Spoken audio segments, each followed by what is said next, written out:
All right. Hey guys, it's Kevin again, and this is going to be for another installment of course, this month's movie preview. If you guys are watching this on YouTube, we are starting a little bit earlier than we usually will. That's because someone here actually does have a conflict, and we had to start a lot earlier in the month than we did anticipate. But if you're watching it, if you're watching when this is edited, this will probably be out, so you don't even care about that. But either way, we're just going to get into the movies for August. But before I do that, I'm going to introduce both of my guests here who are both first-timers, actually, for the movie preview. They're not first-timers on my channel, but they are first-timers on the movie preview. First off, she was with me for the Tony predictions, and her audio was all fucked up. She sounded drunk in the second half, and it went really well. And now here she is again, Hailie MacKay. Hello! Yay! My internet sucks, so I'm going faceless today, but hopefully I don't sound drunk again. Oh yeah, that went great last time. But speaking of drunk, we have the man who was drunk on the last movie preview of mine. He just confessed to me. There's no proof of that. That wasn't. Even though that movie preview didn't happen, he was in fact supposedly drunk on it, and now here he is, Andrew Hayes. That wasn't me. There's no proof that could be me. It might have been my profile. It might have sounded like me, but I'm telling you, that wasn't me. Oh wow, okay. It must have been your twin. I don't have a twin. Like, that's the thing. Like, someone just really good at impersonating my voice. Wow, it's not your name backwards. No. I don't know. I got to find out what's up. There's been this ongoing investigation. Someone trying to steal my identity. Wow. Okay. Anyway, that's quite dramatic. But either way, we're just going to jump into it. Yes, we are in the last month of the summer movie season, which August is always such an amazing month for movies. I mean, so many great movies coming out this month. It's not like this is a very disposable month or anything. However, we do actually start off quite strong with the first movie, which I was going to introduce, but, this chick over here insisted that she introduced this one. So go ahead, Hailie. Okay, sorry. My feedback was super slow, so both of you sounded super drunk on my end. What are we starting with? You're introducing the first movie. Okay. So what I believe the first movie is Christopher Robin. And I watched the trailer many times. I went to see the Incredibles 2, and both times I got the trailer. Both times I cried because it just looks so cute. And so basically, how it goes is that Christopher Robin, the title character, he's all grown up. He's out of the 100-acre wood, living life, has a wife and a kid. And it turns out he's getting way too deep into his work. He's spending less time with his family. So Winnie the Pooh and his friends come back and they try to get his imagination and the childlike spirit back for his family. And they kind of try to intervene, and get the whole family, more tied together. And I'm super excited because Jim Cummings is back as Pooh and Tigger. He's a Disney legend in voice acting. And surprisingly enough, what? Good old Tony Estrada as Tigger. Oh, yeah. And unfortunately, the voice actor for Eeyore can't come back, but he is being played by Brad Garrett, who has had some experience with Disney. He played Chef Gusteau in Ratatouille, the legend himself. And Ewan McGregor is in it. He plays Christopher Robin himself. Surprisingly, Rabbit isn't in the trailer, at all.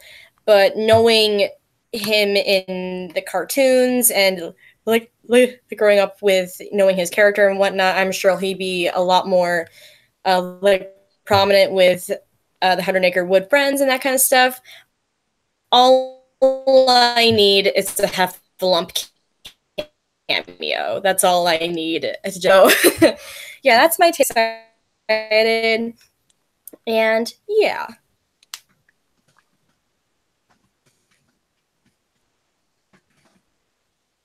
All right.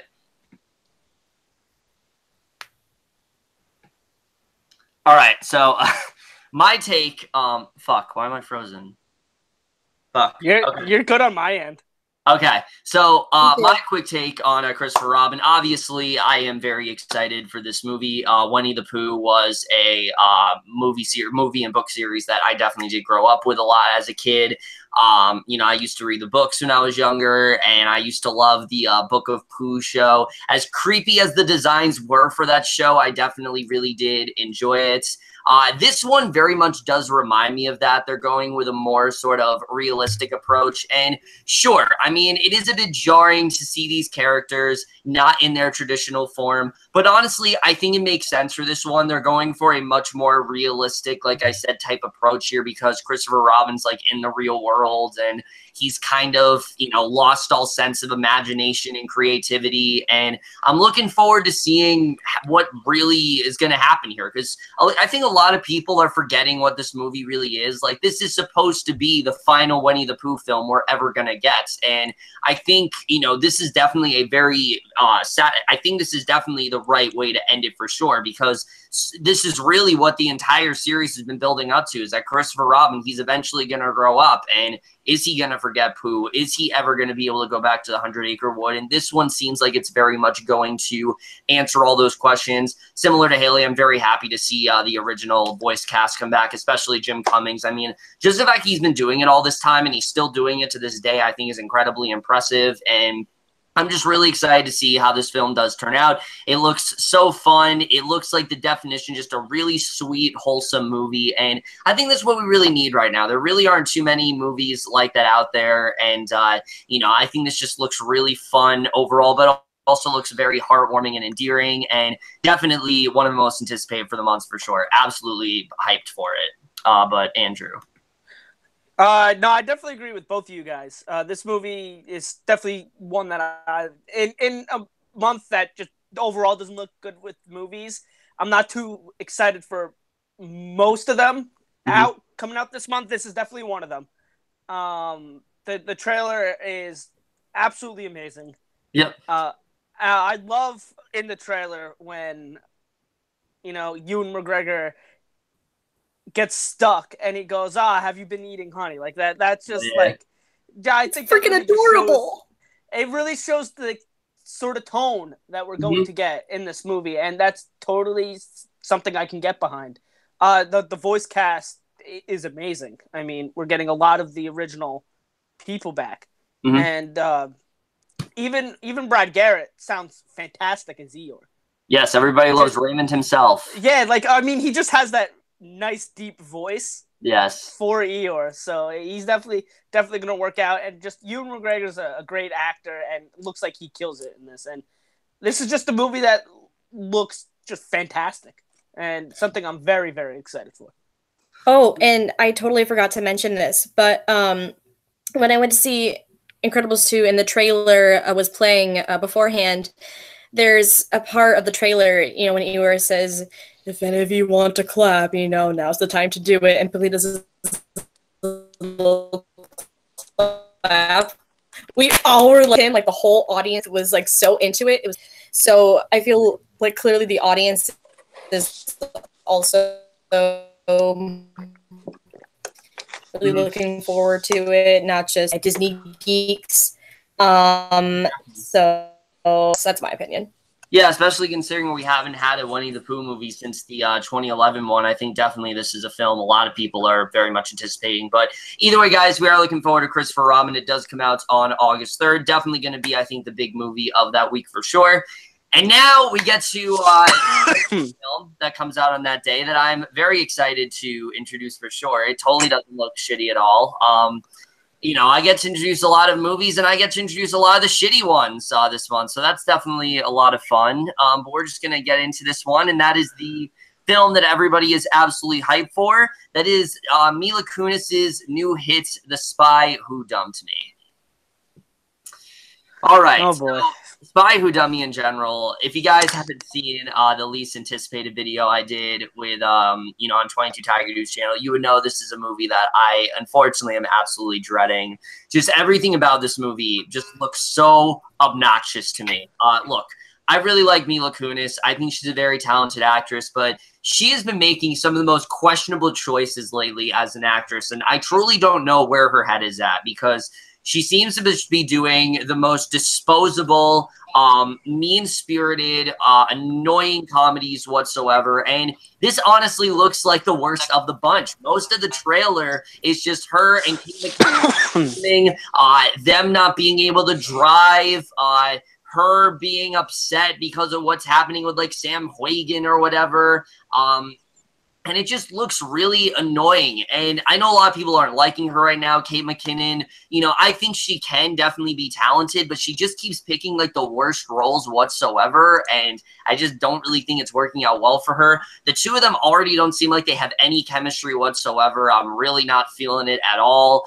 And once again, I know you guys are bring this up, but Justin Theroux, what the fuck are you doing, man? Like, seriously, after The Leftovers, he just can't seem to find a decent role, unfortunately, and hopefully he has something to do in this movie, and it's not like a mute where he's like the worst thing about it. His character was so awful in that. I'm hoping maybe he has something to do here, but I don't really know at this point. Sam Huygen, I think, is also a very good actor. I don't know what the hell he's doing in this either. But just everything about this, I am really not looking forward to it at all. It looks obnoxious. It looks really dumb. And look, this has been a surprisingly very good year for comedies, so maybe this one can surprise me. But considering Mila Kunis's track record as of late, I don't really see that happening. I'm really not hyped for this at all. It honestly is my least anticipated of the entire month. It's a film that I really am dreading. It's definitely the comedy coming out this summer that I was dreading the most. And unfortunately, it's finally coming out. Yay. So excited. You know, can't wait to definitely go to that advanced screening on July 27th. Yay. Very, very, very excited for this one. But Hailie.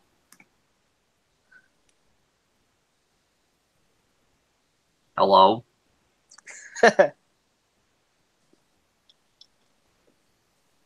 She alive? I think you killed her. Okay. So Kevin, from my end, your audio is super choppy and very slow, and then once it starts to catch up, it cuts through all like everything you just said. I was able to kind of pick up your opinion and whatnot, but yeah, watching the trailer, I love Mila Kunis. She can do like really great things. Same with McKinnon, you know, she has had her great moments. And honestly, spy movies are kind of like my guilty pleasure. You know, like Night and Day with Tom Cruise and Cameron Diaz, that's my shit. But, you know, even as a sucker for spy movies, this looks very annoying. It's very mean-spirited. Yeah. It doesn't seem like it has any, you know, heartwarming moments or any sort of moral, or it's just like two girls getting stuck in this situation and having to deal with it and learn somehow how to be spies, which for real agents to say, BTW, your boyfriend's a spy. If they found out, they'd probably be dead. And, you know, just in a really big, uncanny you know, them just freaking out about is so annoying and barely have any chemistry together, even in the trailer. So I don't even know how that's going to work in a 90-minute or longer feature film. Like, if I had to sit through that trailer for 90 minutes, I'd lose my mind. So yeah, I'm not really looking forward to that. And yeah, that's my take on it. Yeah, imagine a 90-minute trailer. That would that'd be quite something to get through. But Andrew, this movie looks awful. I hate the trailer. And I like Mila Kunis almost as much as I hate that hat, Andrew. Listen, this hat is fucking fantastic. but yeah, no, I like Mila Kunis, but recently, and I haven't seen Bad Moms. And as a result, I did not see Bad Moms Christmas. But from what I hear, I think that was very good choices on my part. That was fucking dreadful. Oh my god. Yeah, from what I hear, very good choices on my part. Yeah, and I don't even hate the first movie. Like, I think the first movie's just a really forgettable, okay film that I don't know why the fuck it had a sequel, but the sequel, on the other hand, is just fucking trash. Like, the definition of an unnecessary sequel. But not only is the trailer awful, but I personally am not a fan of Kate McKinnon. I think anything I've seen her in, she's just been bad. Except for Hillary Clinton. That's the only role I've seen her in where she's like... Yeah, I mean, I haven't seen her as that, but from what I hear, she's good. But I mean, for me, she was easily the worst part in Ghostbusters, and that's saying a lot. When I really can't stand Melissa McCarthy, and from the trailers, it looked like Leslie Jones was going to be like the worst part, and when they seem not as bad as comparison as because of Kate McKinnon, that's like saying something. And she was really bad, in my opinion, in Rough Night. She wasn't worst. Yes. She wasn't the worst part of Rough Night. But, I mean, she was still pretty bad. Her and Jillian Bell were like tied for me. I mean, Jillian Bell just barely was the worst part. Barely, though. And so I'm not a fan of Kate McKinnon. And it looks like she's going to be really bad in this one. And I'm just going to be annoyed by her in this one as well. Along with Mila Kunis, and this just seems like one of those movies that I'm gonna not see in the theaters because, you know, I value my time and my money. And I don't, so I see everything. And I'm going to watch it once it comes out on DVD or whatever, and I'm just gonna have to, you know, sit down and watch it and, you know, get through it. And when that happens, I'm not looking forward to this. I agree with you, Kevin. This is easily my least favorite of this month. It was definitely one of my least favorite of the whole summer. But yeah, no, this looks awful. Yeah, so look forward to Andrew's, you know, rants on that on the MTVM podcast. Definitely should be fun to hear. But either way, Spy Who Dumped Me. If you are looking forward to it, I know there are a few people out there. It does come out on August 3rd, but there also will be an advanced screening for it on July 27th, just like they did with Ocean's 8. So you can see it either one of those days. But now we get to another film that looks very, very mediocre, and Andrew unfortunately does have to introduce it. Yeah, no, I think you hit the nail right on the head. Been saying this movie looks very mediocre. The movie I got to introduce is The Darkest Minds. It's the latest sci-fi movie, which looks very mediocre, as Kevin says, and it looks like it's made specifically for money, and all like the teenagers can go see it and rave about it. It looks like it's trying to be like the next like Hunger Games or you know, Divergent or something like that. And I know it's from the producers of Stranger Things, so I know they definitely got those guys and put that on there because Stranger Things is such a big thing, and they're trying to get this money. I know there are a couple people in this movie that I like. I know Gwendolyn Christie's in it, and I like her a lot from Game of Thrones. Yeah. I know she wasn't the best in the you know, the Star Wars movies, but still, nonetheless, she is really good. And another name that sticks out for me is Harris Dickinson. I don't think many people know about him, but I saw him in a movie last year called Beach Rats. It seems like nobody saw that movie. Oh yeah, I heard that one. But while the movie wasn't that great, he was easily the standout, and his performance was great and really showed what he can do as an actor. And while I mean, this is probably just going to be a throwaway role, I am a fan of him because he wasn't good in Beach Rats. He was great, so I am a fan of him. But there's not really much that excites me. The trailer was very mediocre. Yep. And I've seen it so many times that I go, all right, let's not show this trailer anymore.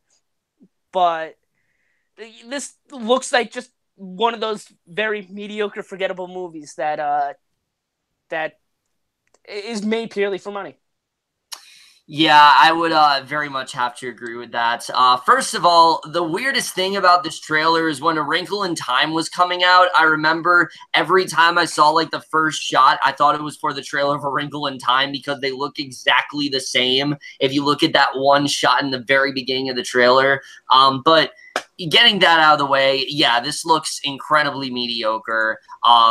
It looks basically like it's trying to be the next big like YA franchise, but it's coming out exactly the wrong time. That craze has definitely died down, and we've definitely seen that with things like Divergence, now being a TV show on Stars and, not really being popular anymore. So I don't really know why this is still a thing. I feel like this is coming, it's just simply coming out at the wrong time. Like if this was coming out like 4 to 5 years ago, I feel like people would be dying to see this movie. But nowadays, I just feel like no one really cares.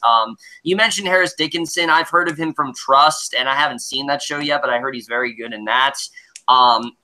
Gwendolyn Christie, Mandy Moore, good cast overall, but just everything about it, it just looks so derivative. It looks very whatever to me.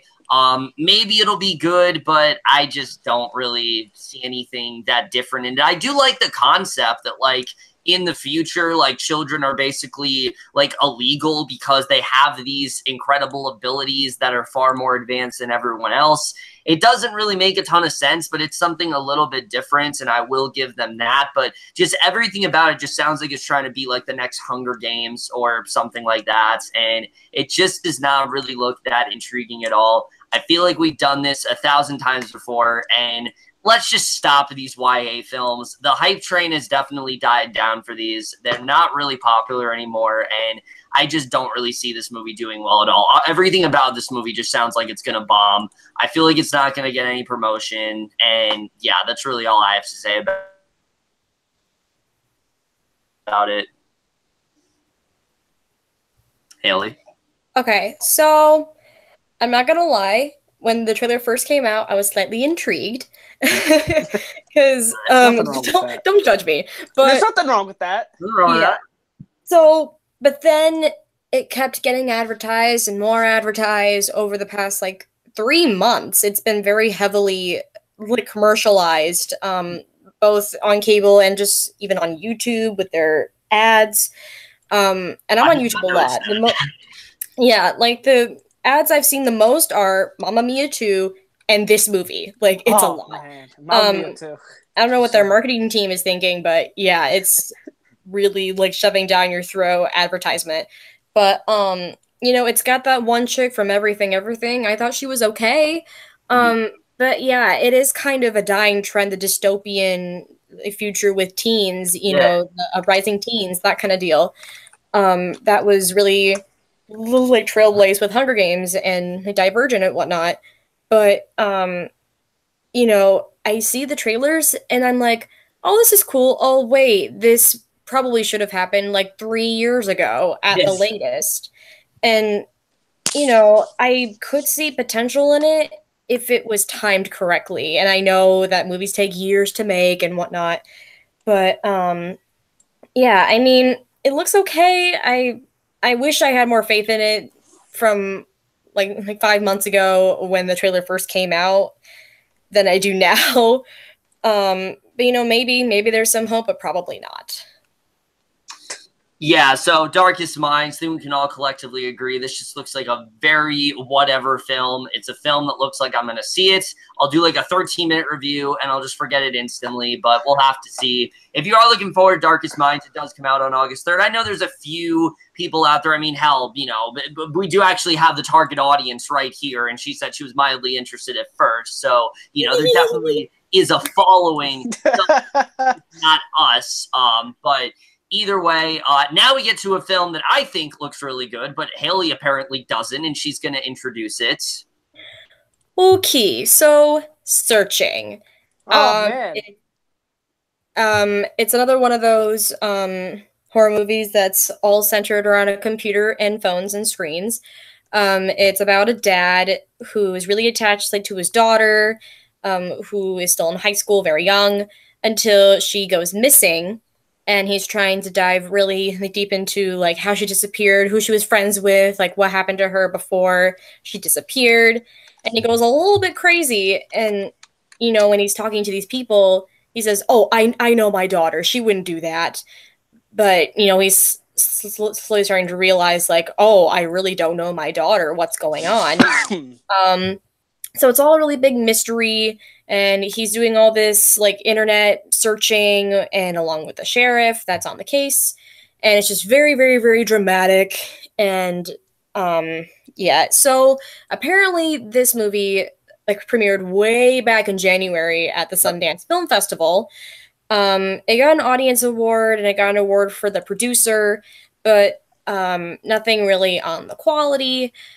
And I like to categorize this movie as Unfriended plus every other crazy father story. Because we've seen this sort of horror movie where it's all on a computer screen or it's all on a phone, like with Unfriended or Cyberbully, and they kind of did it a bit better when it was a new concept. And with this, again, like this kind of trend is kind of dying. It kind of became a thing around like 2014, 2015. And it's just getting a little tired. And I mean, the concept itself, like the story is semi-original. I mean, this dad going into the internet and trying to figure out things about his daughter. And there can be some sort of interest in that. But from looking at the trailers, maybe it's just the marketing that's not that good.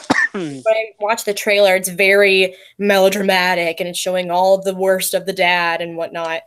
But and from what I know, the whole cast is a lot of unknowns. I never heard any of these names before. But yeah, I have a little bit of hope, but not a ton. That's kind of my thought.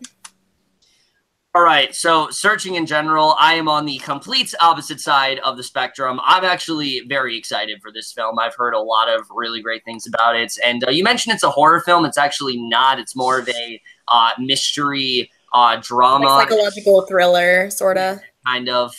But I'm really excited for this one. I think the concept is very different from what we've seen because it's not one of those like, oh, there's a serial killer or something like that. It's much more focused on this father's, from what I'm getting, is that this father's relationship with his daughter and thinks he's very close with her, when in reality, she's in a lot more dangerous stuff and was doing a lot more stuff that he simply did not know about. And I think putting it on a computer screen, yeah, it definitely does sound kind of derivative. But what I've heard is that this gives you a lot more context into what's really going on.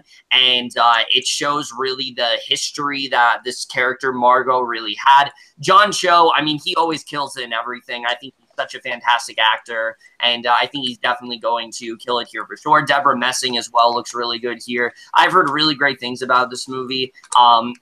Not too much to say overall because the trailer didn't give like a ton away, and I've heard that this is a very well done film. I know ATZ Movie Reviews, he's been talking about this film consistently, saying it's like his favorite film of the year, and I definitely do trust him a lot, and I'm very excited for this film overall. This is definitely one of the most anticipated of the month for sure. I think this looks really damn good, and yeah, so I'm definitely very excited for Searching.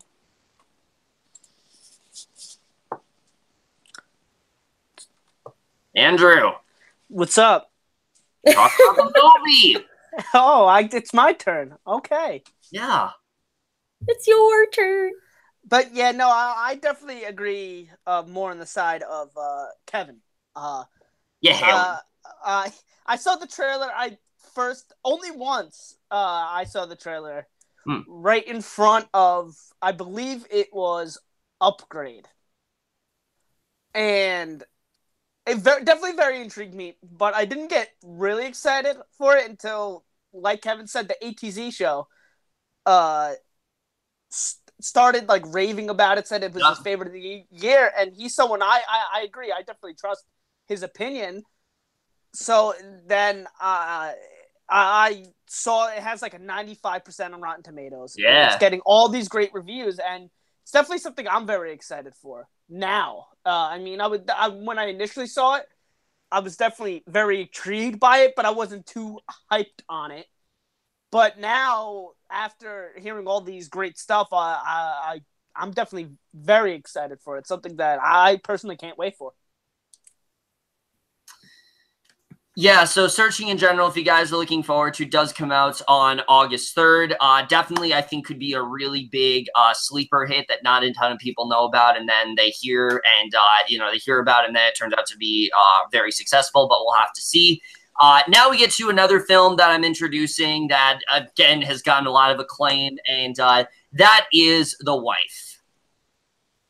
All right, so The Wife in general, really not too much to say about this one overall. I do think this looks really good. I don't think it looks amazing or anything. I've heard it's really damn good, but basically it's Glenn Close, and she's like this former, she's like this former star, basically. Like, she spent 40 years sacrificing her own talent and ambitions and, putting her whole life aside just to, just in support of her husband and things like that. And, he's like cheated on her and all this stuff. And basically their marriage is starting to fall apart, and it looks really good. I definitely will say that. Glenn Close looks fucking phenomenal here. I think she's going to give an incredible performance. I've heard most people say she definitely is probably going to get some Oscar nods, and I'm very excited for that.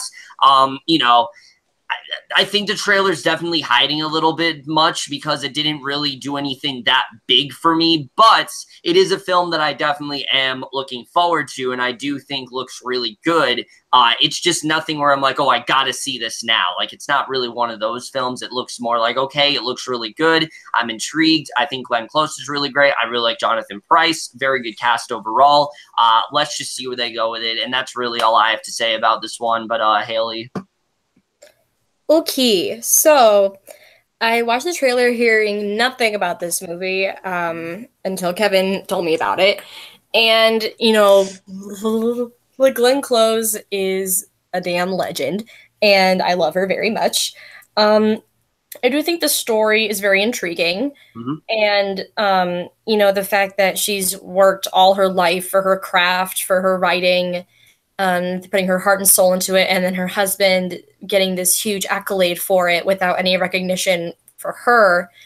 And I do like that it shows a lot of, like, her past in college when she was just starting to become a writer, and, these people saying, like, oh, you're not good enough, like, oh, this needs more work, or, like, people don't want to read this or whatever. And her struggle with that. And, I think the husband, just watching the trailer, I know I'm gonna hate him so much. Yeah, and so far he just, but then it does help me support, like, the closest character a lot more, which is what you should do for a protagonist anyway. So yeah, nothing super groundbreaking, but I do think it could get a couple of Oscar nods for Glenn. And yeah, it looks pretty good in my mind. All right, Andrew. For me, I'm gonna be honest. The trailer didn't impress me that much. It just bored me from the trailer, and who knows? Maybe I'll like it. But to me, well, you know what? Your hat puts me to sleep. So fuck you. Listen, if you just gave basketball a chance, I mean, I would, but then I'd fall asleep. Listen. You're just hating. You're just hating. Okay, fine. I'll give basketball this one thing. If I'm really tired and I can't sleep for some reason, I'll just turn on some basketball and I'll sleep great the whole night. There we go. Okay, we'll give it that. It is a cure for insomnia. Not really, but okay. Whatever you say. But anyway, no. This to me, this just seems like Oscar bait to me. I know that this is them, Glenn Close, trying to get an Oscar. I mean, I'm sure she's going to give a great performance. I mean, she's fantastic. And I really hope that she does give a great performance. And I think she's one of those people who is the best to never win an Oscar. Yeah. She definitely does deserve it. Oh, she didn't win one for Fatal Attraction? You didn't win one for Fatal Attraction? I don't think so. I could be wrong on that. I'll look it up. Okay, I could be wrong on that. But yeah, no, this to me, this seems very much in the vein of The Darkest Hour, and I wasn't The Darkest Hour, the 2011 movie about aliens. No, the fuck. Boy, it's just Darkest Hour. Yeah, there we go. There's no the. Listen, leave me. I have the answer. Okay. I have the answer. What is so it? She's only ever been nominated for every Oscar. Okay. She was only nominated for The Fatal Attraction. She didn't win it. Okay. All right, good to know. All right. But yeah, no, this seems very much in that vein of, you know, Gary Oldman was one of those actors that had a very long, illustrious career, very much should have won an Oscar by the time he won it. And legit, he was also only nominated once and finally won it. So I think that they're trying to do it with this. It just seems a little weird that it's coming out in August. Yeah, no, that is strange. Rather than like around the time frame that that movie came out, like in November, December. So that kind of confuses me, that it does seem like it's an Oscar bait movie. It's trying to get going close to the Oscar, but it's coming out in the beginning of August, which is very strange. Who knows? Maybe he will still get nominated for the Oscar. But I guess we'll just have to see. Maybe this movie surprises me and I very much like it, but I just don't think I will. All right, so The Wife, if you guys are looking for it, does come out on August 3rd. I'm not entirely sure when it does expand, but it is going to be limited on August 3rd. Now, of course, we get to the thing that I always love talking about every month, and that is the Netflix movie of the month. I always pick one Netflix movie to talk about every single month, and I'm not going to lie, the one we're talking about this month, it doesn't look like the level of Duck, Duck, Goose, but... Oh, no, not at all. But...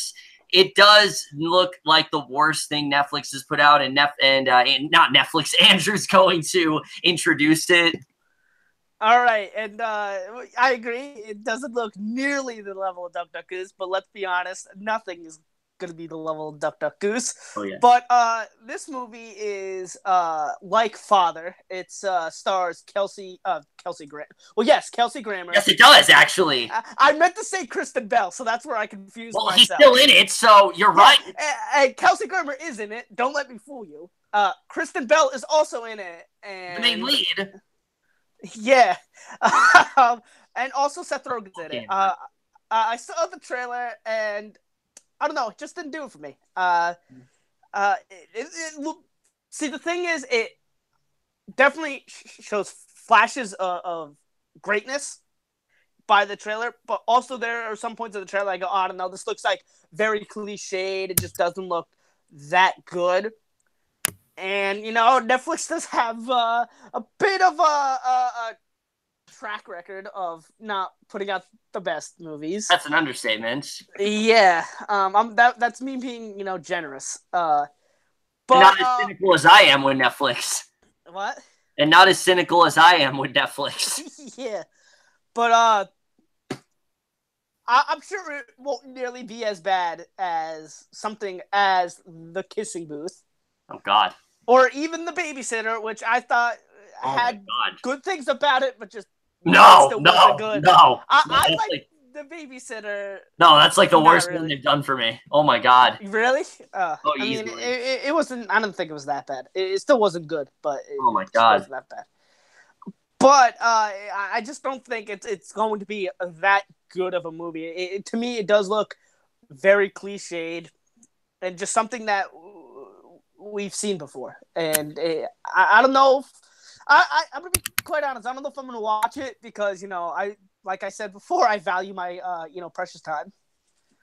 And hopefully it gets good reviews. And if it does, I'll see it. Mm-hmm. Oof. Kristen Bell, what has Netflix done to you? Even after watching the trailer, I completely forgot about it. Yet. The fuck?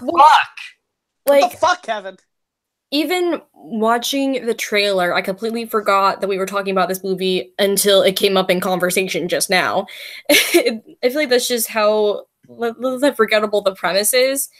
I mean, the idea that, like, a bride who was left at the altar is stuck with the last person she wants to be with on a honeymoon, that has a bit of a spark to it. But the fact that it has to be a father-daughter plot is just so frustrating to me because that's been done countless amount of times, and I love Kristen Bell. She deserves a lot better projects. I feel like she gets the wrong end of the stick with her agent. And yeah, she keeps getting really crappy movies. And I don't know, it's just so unforgettable. It's so forgettable that I barely know what to say about it. It's just so meh. So that's my opinion.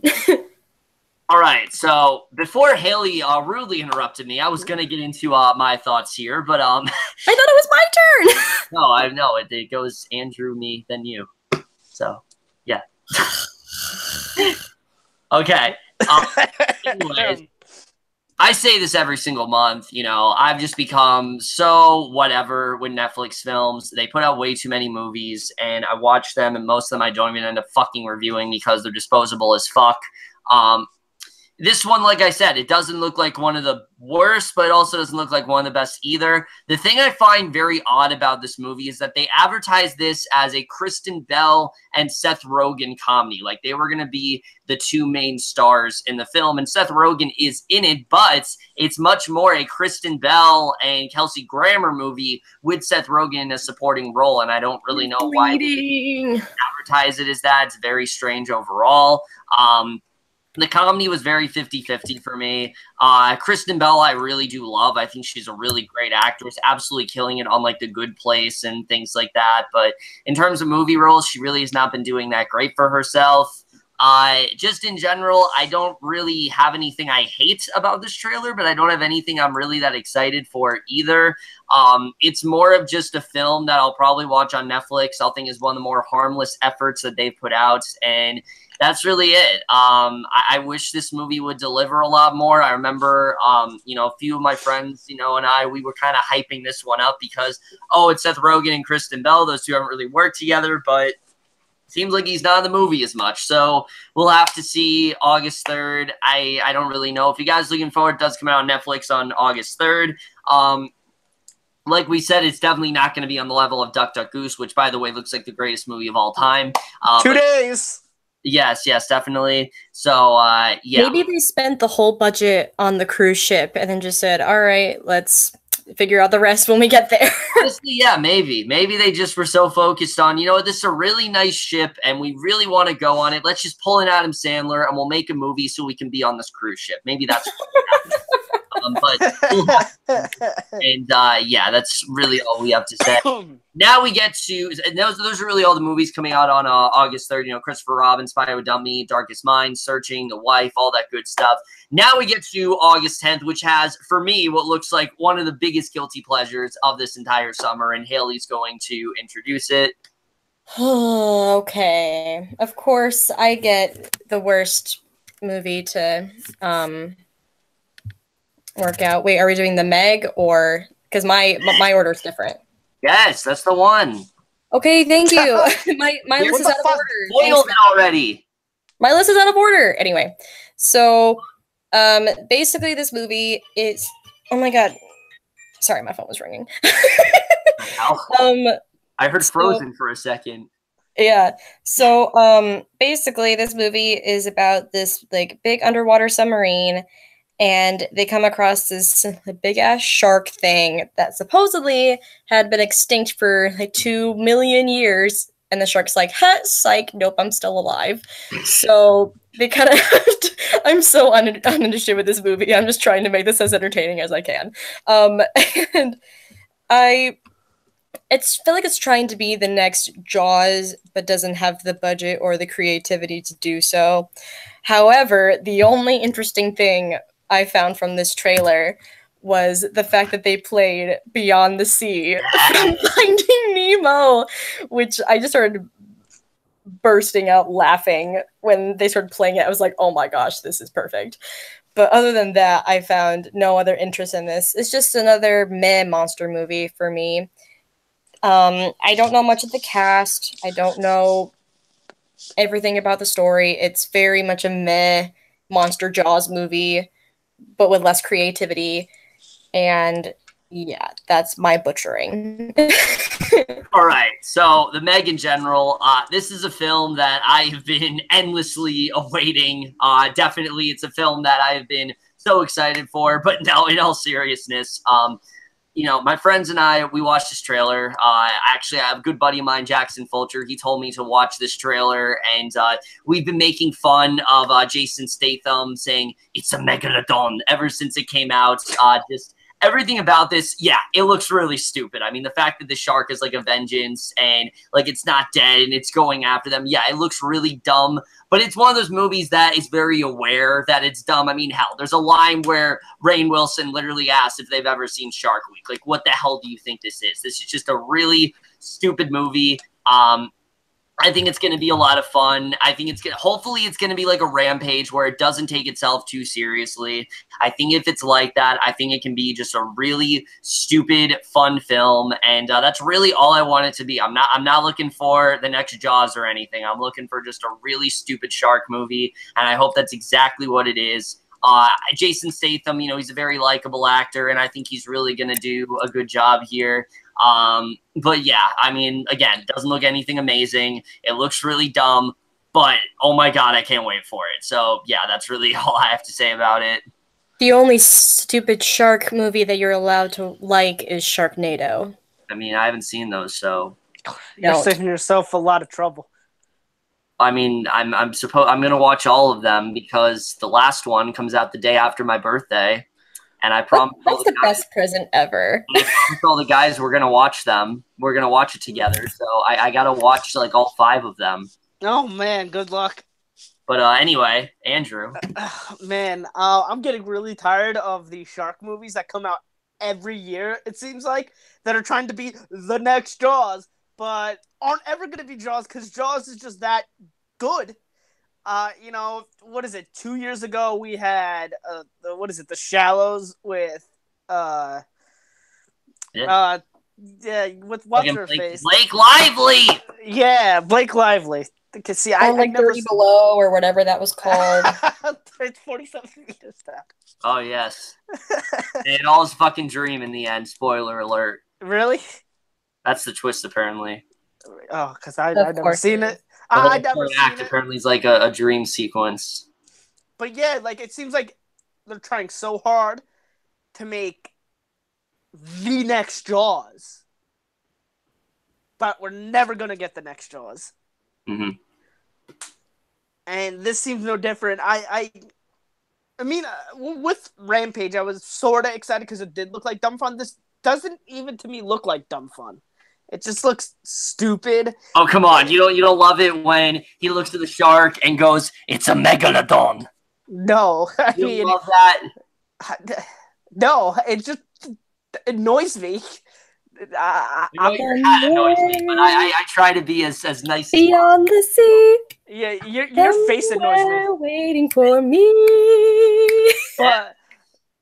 But you're a lounge singer right here. But this movie, I'm just it looks so stupid. I'm not looking forward to this. Man, I dread the day I see this, if I see it, because I don't even know. I'm not interested in the slightest to see this movie. This looks so stupid. You know what? Jackson, I know you're in the chat. Back me up here. Come on. This movie looks amazing. Jackson! I can't wait for the next stupid-ass shark movie next year. Oh, yeah, definitely. But anyway, if you guys are looking forward to the Meg, it does come out on August 10th. I don't really care that much about this. It just looks like a really stupid movie that hopefully I'm going to have a lot of fun with. But that's really, if you guys are looking forward to this come out on August 10th. Now we get to another amazing film that comes out on August 10th that I am absolutely hyped to introduce. And that, of course, is Dog Days. Okay, so, you know, we have fucking Show Dogs come out, and that's about talking dogs. And then we have Pup Star coming out, and that's about talking dogs. And now we have a movie that's not about talking dogs, but that's everything that they're banking off of. Like, all I see in this trailer is just people walking their dogs and people having experience with dogs. What the hell is this movie about? I don't fucking know. I couldn't tell from the trailer. It's got a bunch of, like, actors that I somewhat respect, like Tig Notaro for some reason, Vanessa Hudgens, Nina Dobrev. I don't know what the hell they're all doing in this movie, but this just looks dumb. Like, I don't know what the hell this even is. It's a movie. It's about dogs. And yeah, I mean, I don't even remember the trailer, to be honest. It looks very whatever to me. I'm not necessarily dreading it, but it's just a film that I'm kind of questioning its existence. Like, all this movie seems like it is, oh, just look at the cute dog, and that's it. Like, if the plot's really dumb, then I guess you can just look at the dogs or whatever. I really don't know. I think this looks really dumb, and yeah, Hailie. Okay, so I actually saw this trailer first, also in the theater before Incredibles 2. What a joke! And as soon as I saw, very fit movie to put in front of that. Oh yeah, totally. And I as soon as I saw Vanessa Hudgens, I thought, oh, that's what she was doing before in The Heights at the Kennedy Center. And clearly she went on to better things there. Yeah. But you know, she deserves much better projects. Honestly, all of these actors deserve much better projects in these crappy movies. But you know, when the trailer was first playing and I saw the dogs, I was just praying to myself, please don't make them talk. Please don't make them talk. And they never talked in the trailer, which was so refreshing. However, you know, this movie is trying to send this message that, oh, dogs connect us all. They make us, you know, have all these relationships or whatever. I'm like, really? I mean, they could connect like a family, but not like total strangers, like they show in the trailer, like they're trying to convey. Yeah. So, you know, all these people deserve a much better project. The dogs are cute, whatever. But yeah, it's just another dog movie. That's really all it is, Andrew. This trailer was pretty bad. I mean, I think the only saving grace is that the dogs don't talk. Yeah. Because if the dogs did talk, there'd be no hope for this movie. Absolutely. It does have some talented people. Like you said, Vanessa Hudgens, I really like. I mean, she's like one of the best things about, you know, the High School Musical trilogy. Yeah. But Finn Wolfhard is in it, and I'm definitely. I forgot to bring him up. Definitely, you know, proven to be very talented with Stranger Things and It last year. I don't know what the hell he's doing in this, but yeah, I even though the dogs aren't talking, this looks really bad. I'm gonna be honest. When you first sent the list, I thought like this was supposed to be Show Dogs, and I go, wait, didn't Show Dogs already come out? Yeah, Andrew, what the fuck? And then I watched the trailer and I go, oh, this isn't Show Dogs. This looks actually. Thank God. Yeah, this looks actually better than Show Dogs. Anything's better than Show Dogs, honestly. Literally anything. But still, boring things I've seen all year. Definitely not looking. Definitely not gonna be seeing that one in theaters on August 10th. Yeah, let's just hope that there's a really controversial scene in this involving grooming and they have to cut it out of the movie after I see it. I hope that really happens again because, you know, it happened during Show Dogs, and hey, maybe it's going to happen again. We'll have to see. But if you are of the majority that's looking forward to Dog Days, which I feel like nobody even cares about this movie, most people are probably like, what the fuck is this? It does come out on August 10th. Yes, you know, if you're trying to find love, go find a dog because apparently you'll find love that way. You know, Hailie's got a dog named July, and you know, July. June. Well, you know, it's July right now, so it's June. Well, it's actually July, so it's actually named June, guys. Don't be fooled.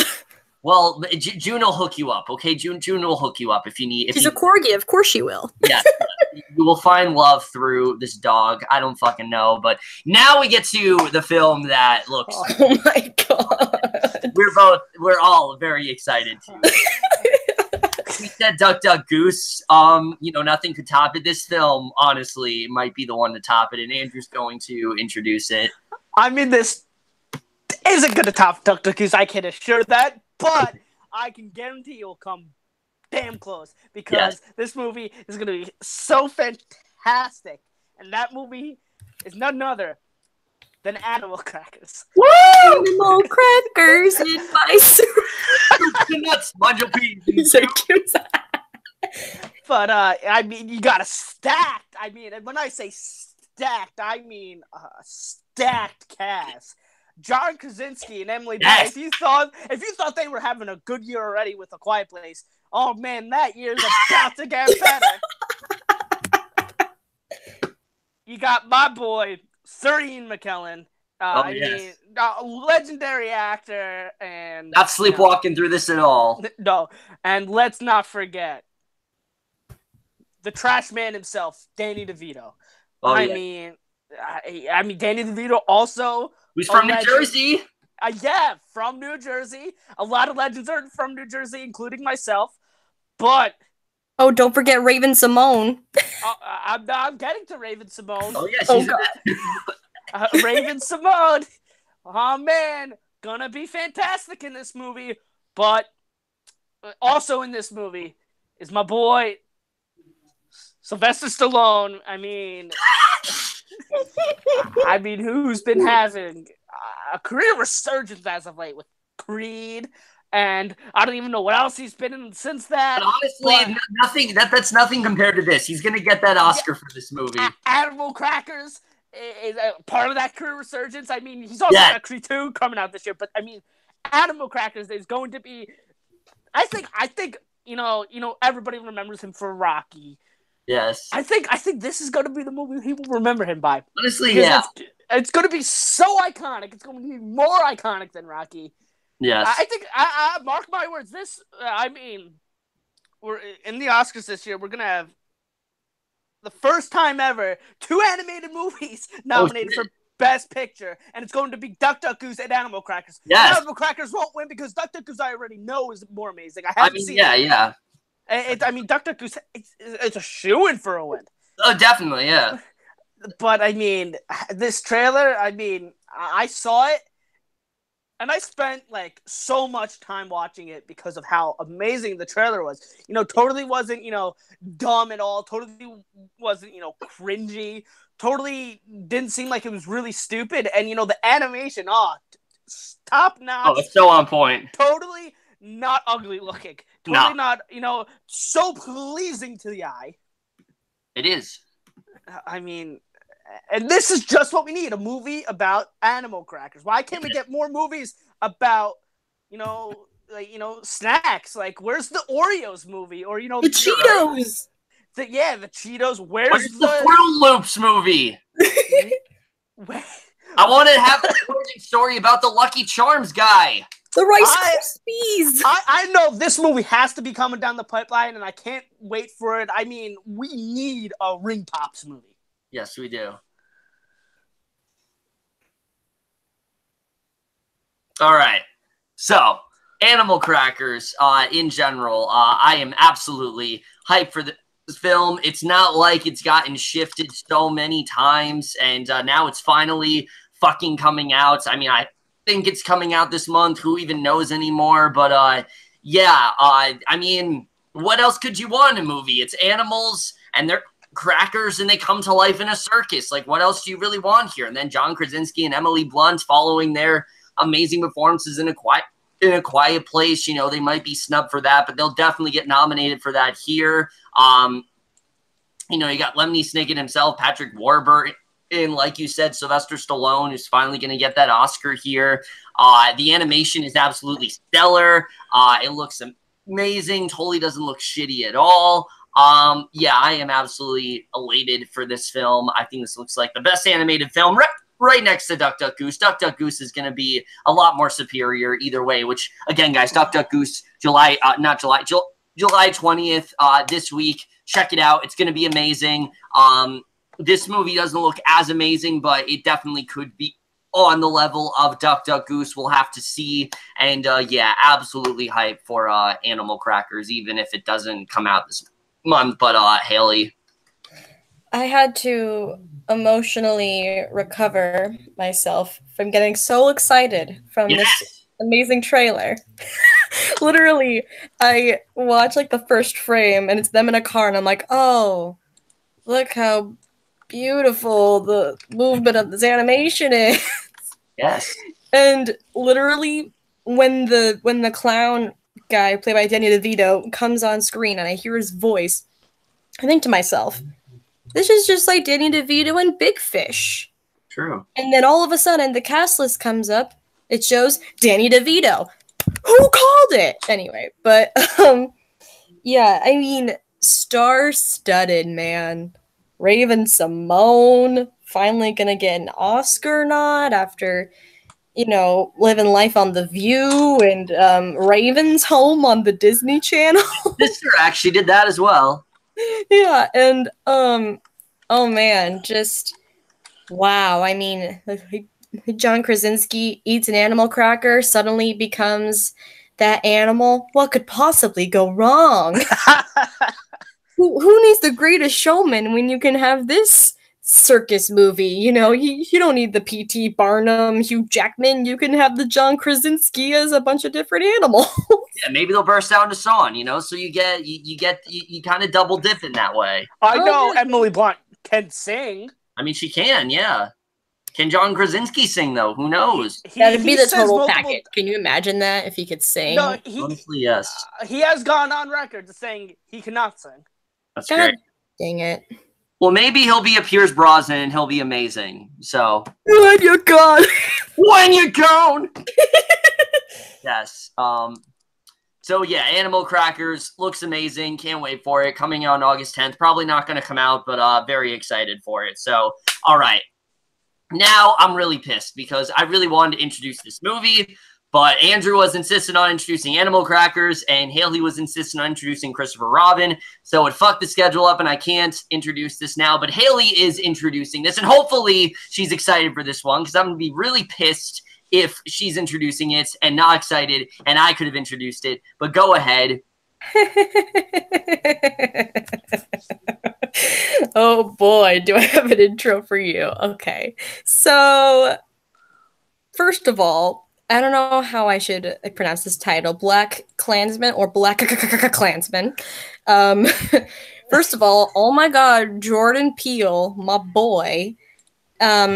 So apparently this town has never had a black police officer before, and he gets put into this new job. Oh, hi, June. My dog's here. July. And no, it's June. And he gets put into this new what a police officer. He's the first black police officer in the entire town. And turns out the Ku Klux Klan is like a big thing there. So he goes undercover, posing as someone who is a total advocate for the Ku Klux Klan. However, he is black. So he sends one of his police mates in undercover to pose as him. And, you know, crazy stuff happens, crazy shenanigans. There isn't much of the actual plot in the trailer. It's just a lot of the summarization and the gist of it. But, yeah. I mean, I haven't seen a ton of Jordan Peele's work, so I'm not totally familiar with his style. From what I can tell... You mean Spike Lee? This is not Jordan Peele? But doesn't it have that one guy from The Last Jedi? Adam Driver. Adam Driver! Yeah, that guy. Sorry, I don't watch Star Wars. I apologize. Oh, but listen, I watched A New Hope. I did my friends a favor. They all wanted me to watch it, so I did. and yeah. You watch the others? No, I'm sorry. You stopped it right when it gets great. You stopped right at Empire. What the fuck? That is like if I were okay. That is like, Hailie, if you were to watch the first act of a Broadway musical, you watch the first act of Les Mis, and then you leave and you miss the second act. Listen, I had to watch it for a class, so there's that. Hey, listen, Kevin. There was a teacher who did that in my school. They thought it ended at one day more, and then they're like, it ended kind of abruptly. Okay, but besides that, we could continue that on Rabbit. But,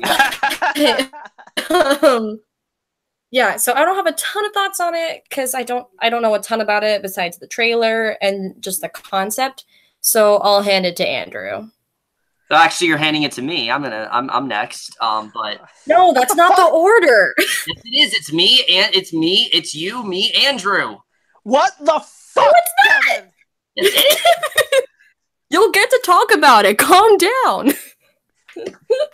It's you, me, Andrew. That's how this works. But no, you literally said the complete opposite thing. Andrew, go, hurry, talk about it, hurry. Listen.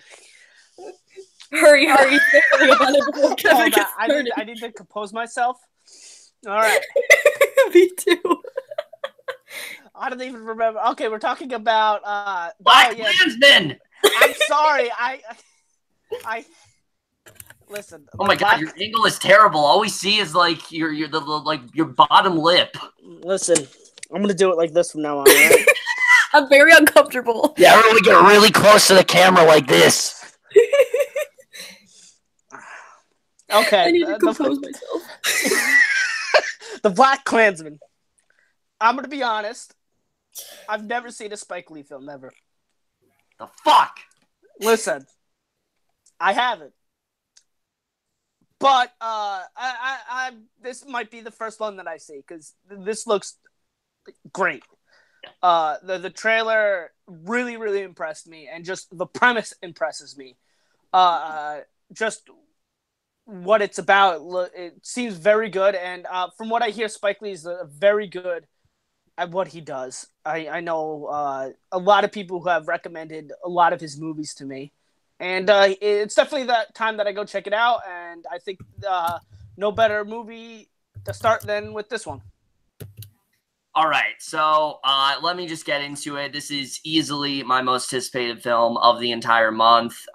This is one of those films where I really regret doing the most anticipated list in May because this trailer wasn't out yet and I didn't really think anything of it. But then when I saw the trailer, immediately I was hooked. I mean, everything about this looks so great. I'm really surprised this is a Spike Lee film because this film looks kind of like a satire of the KKK and things like that and different things going on. And it just looks really well done. Like you have, this plot I really do love where he is, simultaneously trying to bring down the KKK, but also like get close to them. I think it's a really great plotline overall. The screenplay here already sounds like one of the best screenplays of the year, easily. I think this is the film that is definitely going to put Spike Lee back on the map. I know he's kind of been losing his shit lately. I don't really know what's been going on with him, but a lot of his movies have not really been too good, and I think this is a film that's going to put him back into the limelight for sure. I've heard amazing things about it. And if anything, finally, a good role for Topher Grace. Like, it's about fucking time that we actually get a really great role for Topher Grace. I talk about my friends with this all the time. He's a really great actor, and he just can't seem to find a good role. And I'm hearing he's really great here. He looks very good as David Duke. I'm very interested in seeing what he does here. Laura Harrier from Spider-Man Homecoming as well, so that's very interesting. But yeah, I think this looks amazing. I am so hyped for it. I think it looks like a film that is really going to handle these issues in both a very delicate manner, but also trying to find a way to kind of lampoon it a bit and just show how messed up the KKK really was and things like that. And I'm very excited for this film. So yeah, Black Klansman, like I said, easily my most anticipated film of the month for sure. And definitely. Hey, Kevin. What do you want? Are you excited for this movie? Shut up. Yeah, so I don't think you're that excited. To Black Klansman, it does come out on August 10th. Definitely, like I said, very much looking forward to it. Now we get to the film that I actually have to introduce that I'm not really that excited for at all, and that is a A24 film called A Prayer Before Dawn. All right, so Prayer Before Dawn in general, I saw the trailer for this, and I'm going to be honest, it didn't really grab me all that much. Usually I really love A24. I'm the guy who says A24 is the best indie company working today because they are. I think they just deliver amazing film after amazing film. They tackle some of the riskiest projects. I mean, Hereditary, First Reformed, all kinds of different stuff that they've done. But this film in general, it just does not really hook me. The plot, it's not really doing it for me. I know it's about he's like this boxer, he's like incarcerated in prison or whatever, and it just doesn't look very interesting. Now, I heard the movie is very good, but the trailer just didn't really do it for me. It just didn't really grab me, unfortunately. And so that's really all I have to say about A Prayer Before Dawn. Again, this could really end up surprising me, but it just does not look anything absolutely amazing. And we'll have to see. So that's really all I got to say about it. But Hailie. Okay, want to hear a funny story? What? Sure. I was going through our playlist of trailers for this list, and I go to A Prayer Before Dawn, and it won't let me watch it because it is content restricted for my age. So I had to do a little bit of digging of research, and I know nothing about this indie company, but apparently they're internationally funded, which is really interesting. And apparently it's been in the works for 4 years, maybe even 5. And so clearly there's a lot of effort and passion put into it if they've been working on this for so long. But yeah, I don't know a ton about the plot. I know the premise and whatnot. My audio. So yeah, I don't know a ton about it. It could be promising. I saw the Rotten Tomatoes score is hella high. So there's definitely a lot of effort being put into it. I don't know. Andrew. Yeah, Andrew. Hopefully you got something to offer. Do I have something to offer? Of course I do. I always have something to offer. But I actually really like this trailer. This trailer very intrigued me. Again, it doesn't look like it's going to be, oh my God, it's amazing. But it definitely is something that doesn't look bad. It's something that I'm kind of excited to see. I think the story is definitely... Jesus Christ, I'm dying. That's great. Hey, don't die. It's bad for your health. Yeah, I would imagine. Yeah, I mean, usually that's a bad sign. Yeah.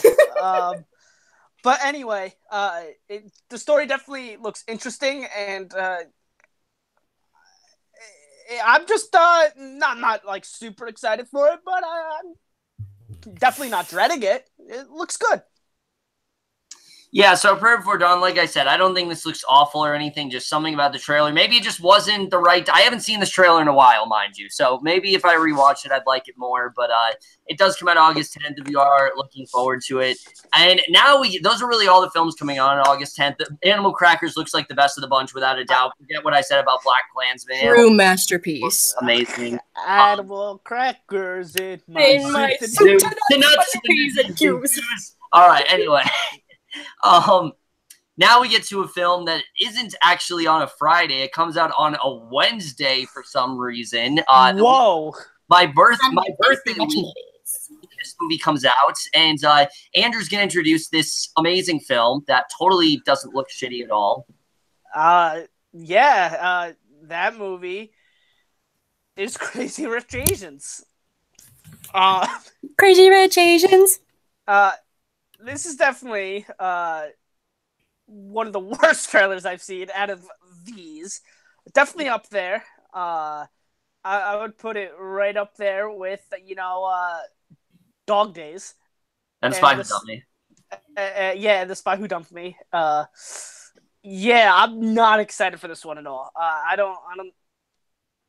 The trailer, it's definitely one of the worst I've seen this year, not let alone August. And the premise, it just seems very stupid, and just seems like it's going to just be very cringy and very annoying. And to me, some movies, like Black Klansman, and Animal Crackers, obviously, scream about best of the year for me. Like, this is going to be one of the best movies I see all year. This does the exact opposite. This screams out worst of the year for me, and that it's going to be awful. And I kind of don't want to see it because of how bad it looked, but like I kind of want to see it because I haven't seen that many bad movies this year. You want to see it crash and burn. Yeah, and I need stuff for my worst list. Like, I just love talking about movies that I hate.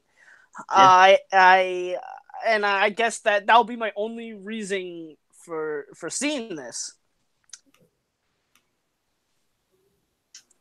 All right, so let's just put it this way. It's from the director. I'm looking at this director's credits right here, and this director has done masterpieces like Justin Bieber, Never Say Never. Oh, the fucking one of the best movies ever made. And Step Up to the Streets, and Step Up 3D, and Gem and the Hologram. Who could forget about Gem and the Holograms? This is definitely a bona fide director for sure. One of the best working today. Absolutely. What a resume. But yeah, in all seriousness, this looks fucking awful. The trailer did not make me laugh once, and it's unfortunate because there are some actors here that I do actually really like.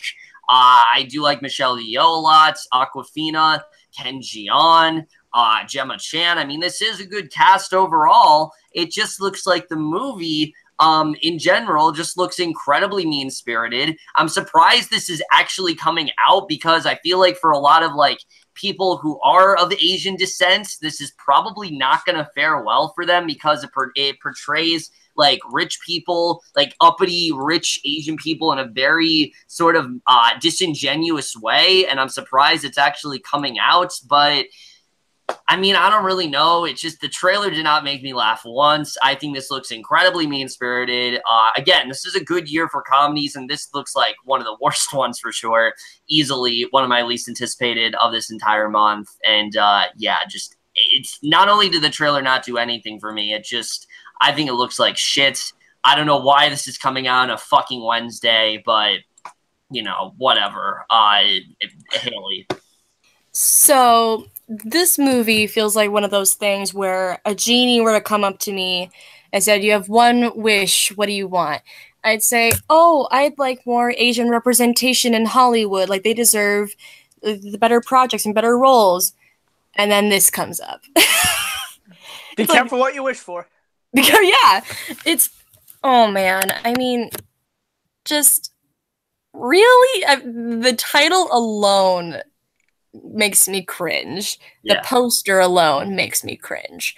It's another one of those stories where the daughter-in-law has to own up to the parents.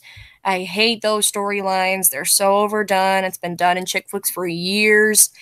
And, it's another one of those like fish out of water stories where the girl is in this really crazy situation and has no idea what she's doing.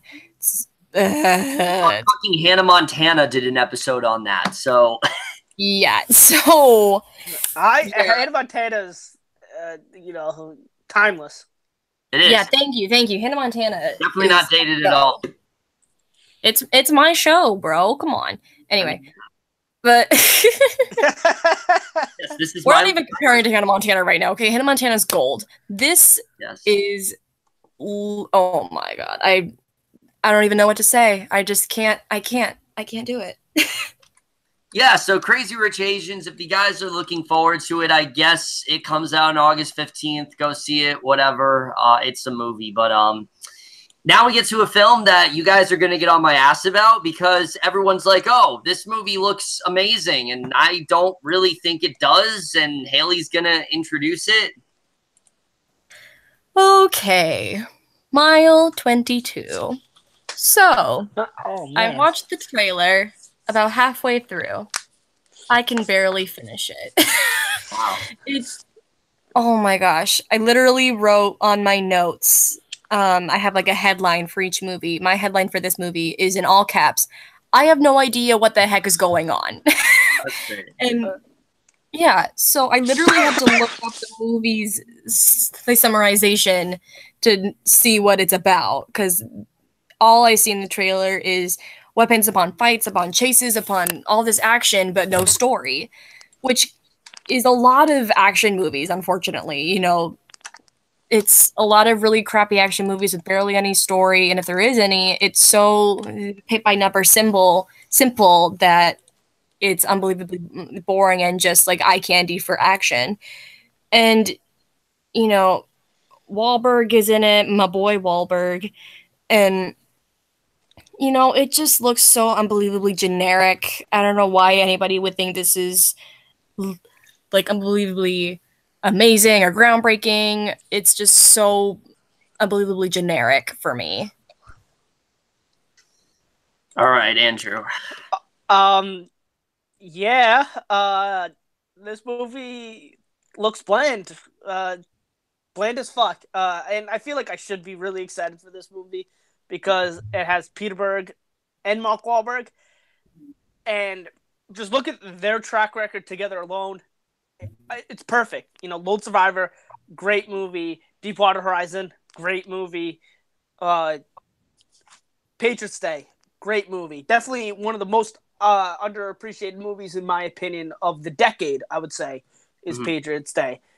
And and before I saw any trailer, knew any about, I was really excited for this because, you know, like I said, you got Peter Berg directing Mark Wahlberg in a movie. Like, the track record so far has been perfect, but then the trailer just didn't excite me. It looks very bland.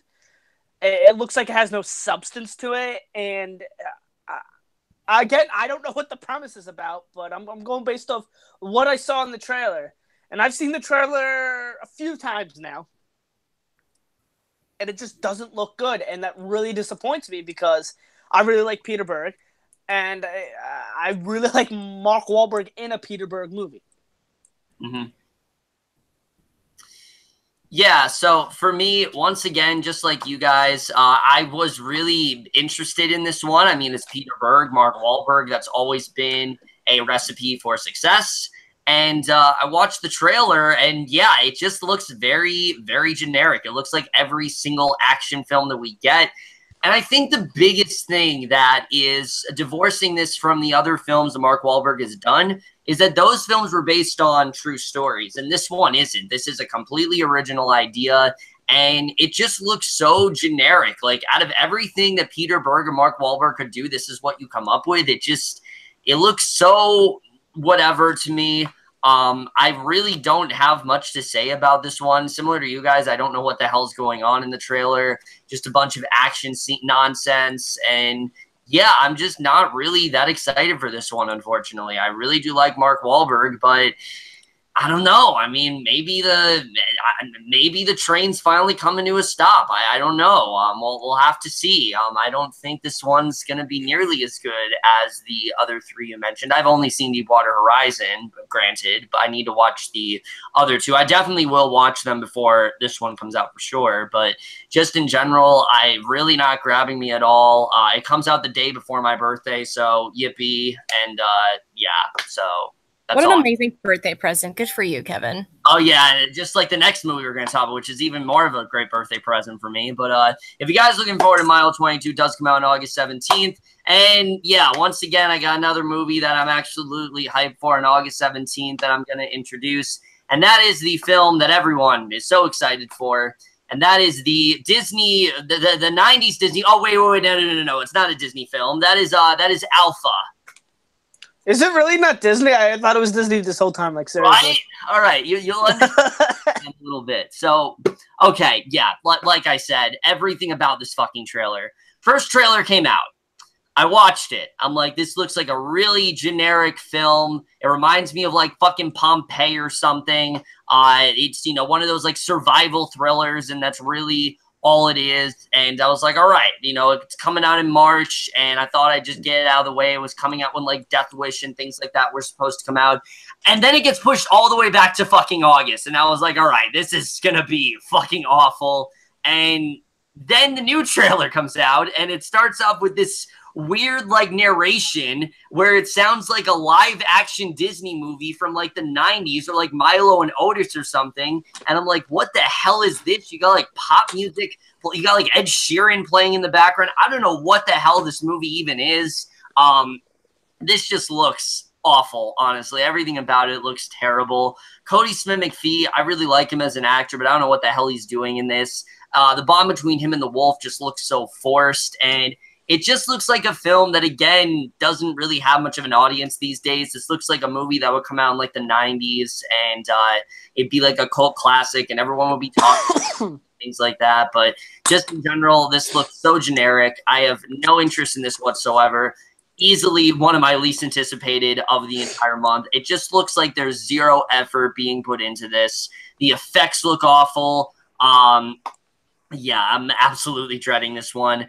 I've said this so many times before. When you hear narration in a trailer in 2018, that is automatically a red flag. Usually that means that they don't know how to market the movie, so they just stuck narration in there because they don't know how else to market this. I feel like this film it's getting buried in August. Nobody's going to talk about it. Nobody wants to see it, but yeah, Alpha, whatever. Hailie, go ahead, because I got nothing. Yeah, along with that, it's kind of like with the narration you were talking about. It's a lot like the movie with the soldier dog that was animated, that was made by Helena Bonham Carter. I feel like the marketers are always like, audience members just won't be able to tell body language or simple blocking. Let's just stick in some narration and they'll get the idea.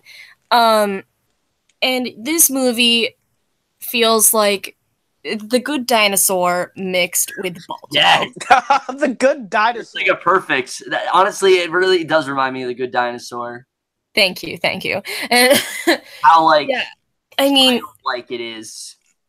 Yeah, I wouldn't be surprised if the whole thing was narrated, because it is such like a low standard movie about a boy and his wolf, or a boy and his dog, or whatever. But I mean, if it had given more of like a budget for landscapes, because like those landscapes just never look real. They look very fake. Yeah. And especially like the weather elements, they never look real. So yeah, it's very just really artificial to me. And there just isn't much originality there. It's set in a different sort of culture, I guess, and landscape area, which is like the Ice Age or whatever. Yeah, literally the first thing I saw with like the spear was like, oh, this is Ice Age. Yeah. But which can be interesting if you have an interesting story to go with it. There's just nothing original here. So yeah, I barely have any thoughts besides forgettable, not very original. Oh yeah, going back to go ahead. The Good Dinosaur Part 2. Yes, but going back to what I said real quick, it's very strange because, like I said, it looks like they're trying to market this movie for kids, even though it's fucking PG-13 for some reason. There's literally blood coming out of his mouth at one point. Yeah, this is definitely a great kids movie. Andrew, go ahead. I remember. I'm actually, when you sent the list, I was very shocked. I go, oh shit, this movie didn't come out yet. Like I thought, I remember seeing the trailer like about 50 times in the theaters. Yeah, same. And every time it said coming out in March.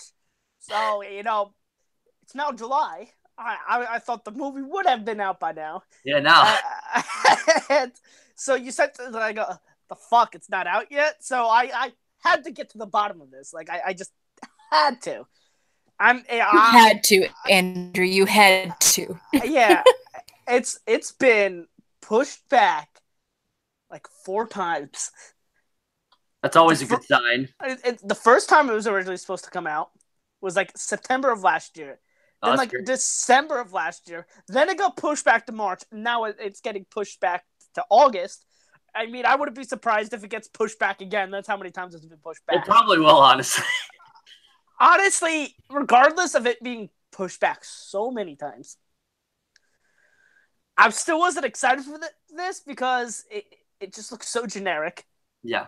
And it looks really boring, to be honest. It does. And I'm like, this is breaking news to me. I legit thought this was a Disney movie. Like, I blood coming out of his mouth. I'm gonna tell you something really shocking, and this will probably explain why there's so many, like, why it's gone through production hell and shit. It's a Sony movie. Yes, there we go. All our problems. All the mystery. Everything. Yeah, like when I would see the trailer, I'd be like, Disney, what are you doing? Like, you can do better than this. But I mean, it makes so much sense that you're now that I have the realization that it's a Sony movie. Yes. But yeah, this movie just it doesn't even look like it. Oh my god, like the worst thing ever. But it definitely looks very mediocre and very forgettable. Yeah. Alpha. Movie about a boy and his dog, and it looks like they're marketing to kids, even though it's Pete. They played the fucking trailer when I saw Hotel Transylvania 3. Okay. So yeah, they market this. That was really funny. Yeah.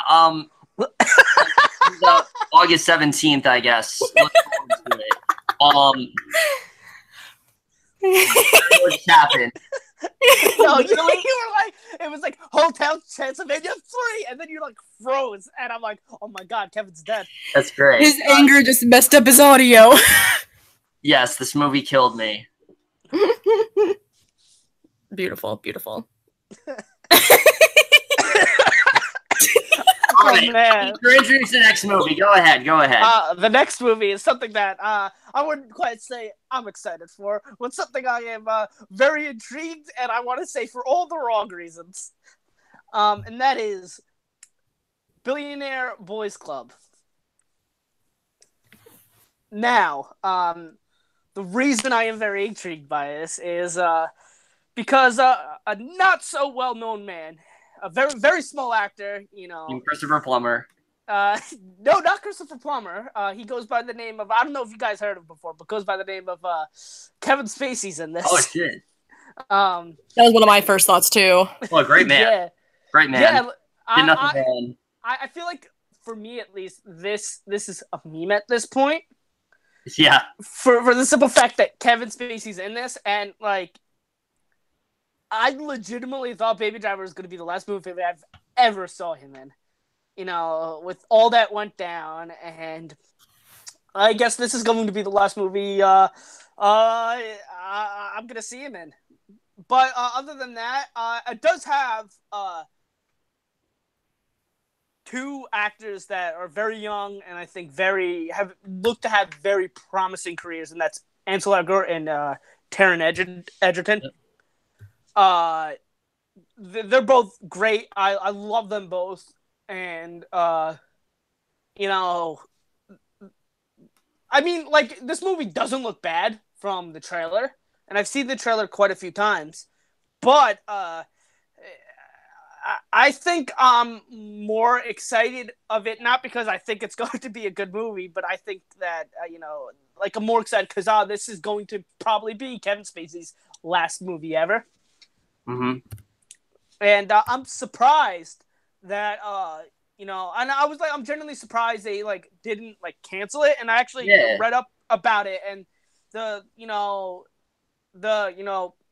production company generally they explained it, and it actually makes a lot of sense. They didn't remove him for the film or cancel the film like at all because they said they would have felt bad for everybody else that worked on the film when they worked so hard on this movie to just have it canceled because of one person. So I mean, that respectable, but yeah, no, it doesn't look bad, honestly. Definitely something that I'm probably more excited than I should be for this. Yeah, so, what the hell is this? All right. So, Billionaire Boys Club, yeah, like you said, I'm very surprised this is actually coming out. I thought, like, the other film that he did, like that gore movie or whatever, this would be buried. It would be, you know, in production hell, and it would be in, like, a cabinet somewhere, and it would just never come out, and, you know, eventually one day it would come out somehow. But no, it's actually coming out. I guess it makes sense for this one because Spacey is not the main character in this movie, juxtaposed to Gore, where that literally was his film. Like, that was going to be, like, the big film for him, that they were going to get him, like, Oscars and shit. And, yeah, what doesn't make sense, though, is that All the Money in the World also wasn't the main character in that, and yet they, you know, switched him out. So I don't know why they couldn't have just done that for this one. I think the main difference is that All the Money in the World was going for that big Oscar push, and they knew that if Kevin Spacey was in this movie, they wouldn't get anything. Yeah. And like, their award push was based around Kevin Spacey in the movie, like, based around his performance.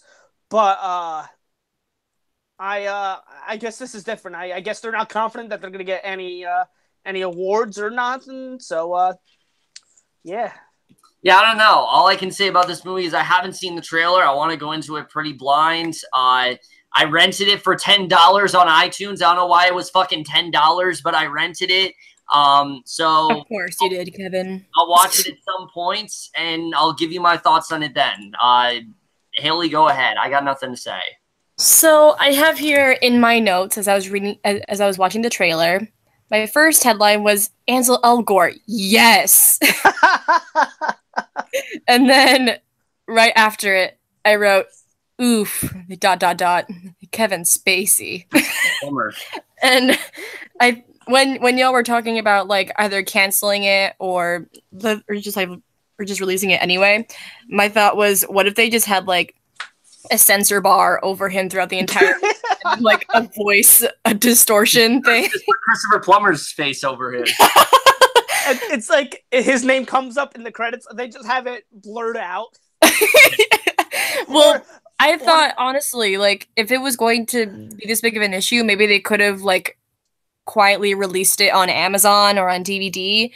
But I do think that it is pretty loyal for them and the rest of the crew that they still release it in theaters. You know, because movies take a lot of people to create them and a lot of time and effort. And, you know, they totally understand that. And only because one person is a total dumbass. And a filthy creep. Yeah. So, yeah, at least the production company had that in mind, had their whole cast and crew in mind, which is pretty nice of them. But I still think the censor bar is a good idea. No, honestly, what they should do is they should like digitally remove him from the film. So, like, I don't know, so, like, imagine there being a scene with, like, Ansel Elgort and Kevin Spacey, and they remove it, like, digitally remove him from the film. Don't, like, replace him with another actor. Don't even blur him out. Just digitally remove him from the film. And Ansel Elgort's voice. Yeah, and Ansel Elgort's just, like, talking to himself, and he's, like, looking in a mirror as he's talking to himself. Oof. Yeah, those are my thoughts on it. Yeah, so Billionaire Boys Club, if you guys are looking for it, does come out on August 17th. You can also rent it now. I don't know how it's coming out, but, you know, apparently it is. Now we get to another film that looks absolutely amazing that I thought was coming out on August 10th, but apparently it's not. It's now coming out on August 24th. Oh, the greatest day of all time. Yes, so many great releases coming out this day. Hailie, I mean, the greatest release was 1996. Yes. And I know Hailie's very excited to introduce this one. Oh yeah, totally. This is like the highlight of my preview night. Yeah. I mean, this is the highlight of mine too. Like, so this is Axel. Oh, and man. Basically the plot is that there's this kid who likes to ride his old motorcycle. I'm trying to make this as entertaining for myself as possible because I'm not excited for this. And way to give it away. Well, he goes to, like, this whole like dumpster thing with all these boxes. And dumpster, like what this movie's gonna be. Exactly. So he finds this, like, robot dog thing that is super, like, AI intelligent and was made by, like, the government for defense purposes. I was always somehow they lost it because the government's stupid. And So then the robot and the boy become friends, and the singer Becky G is in it for some reason. She's the hot chick in it, and then the government is like in on them to try to get the robot back because it was their creation and whatever. But the boy's like, "Oh, but we're bonding." All this. So anyway, I have in my notes. I wrote down for the whole movie. Is this the Transformers plus How to Train Your Dragon? And then for real.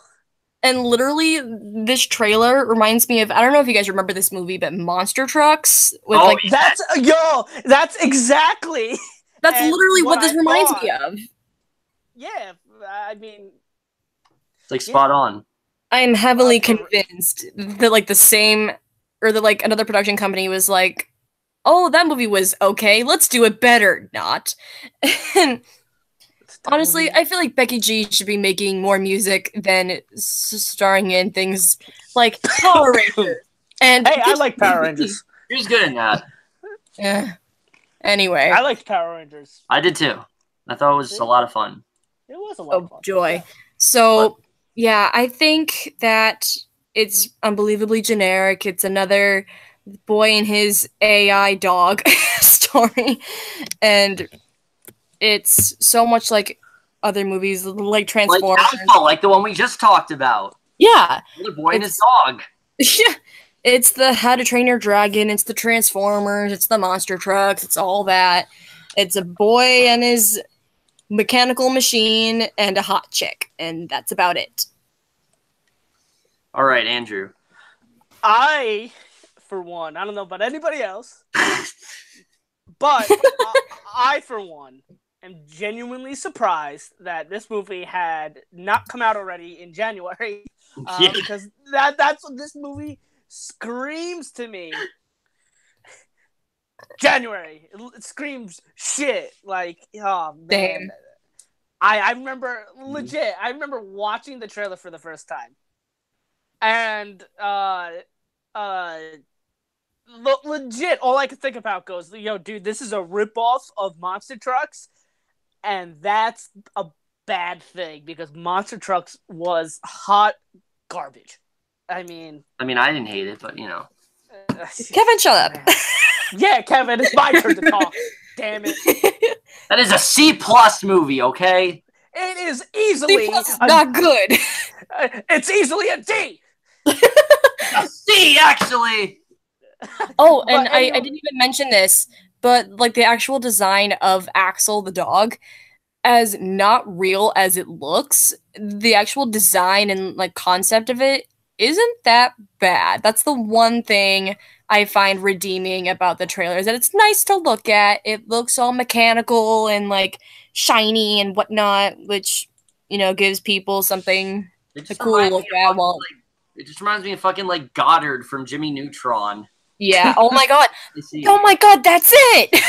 Fucking Goddard. That's it.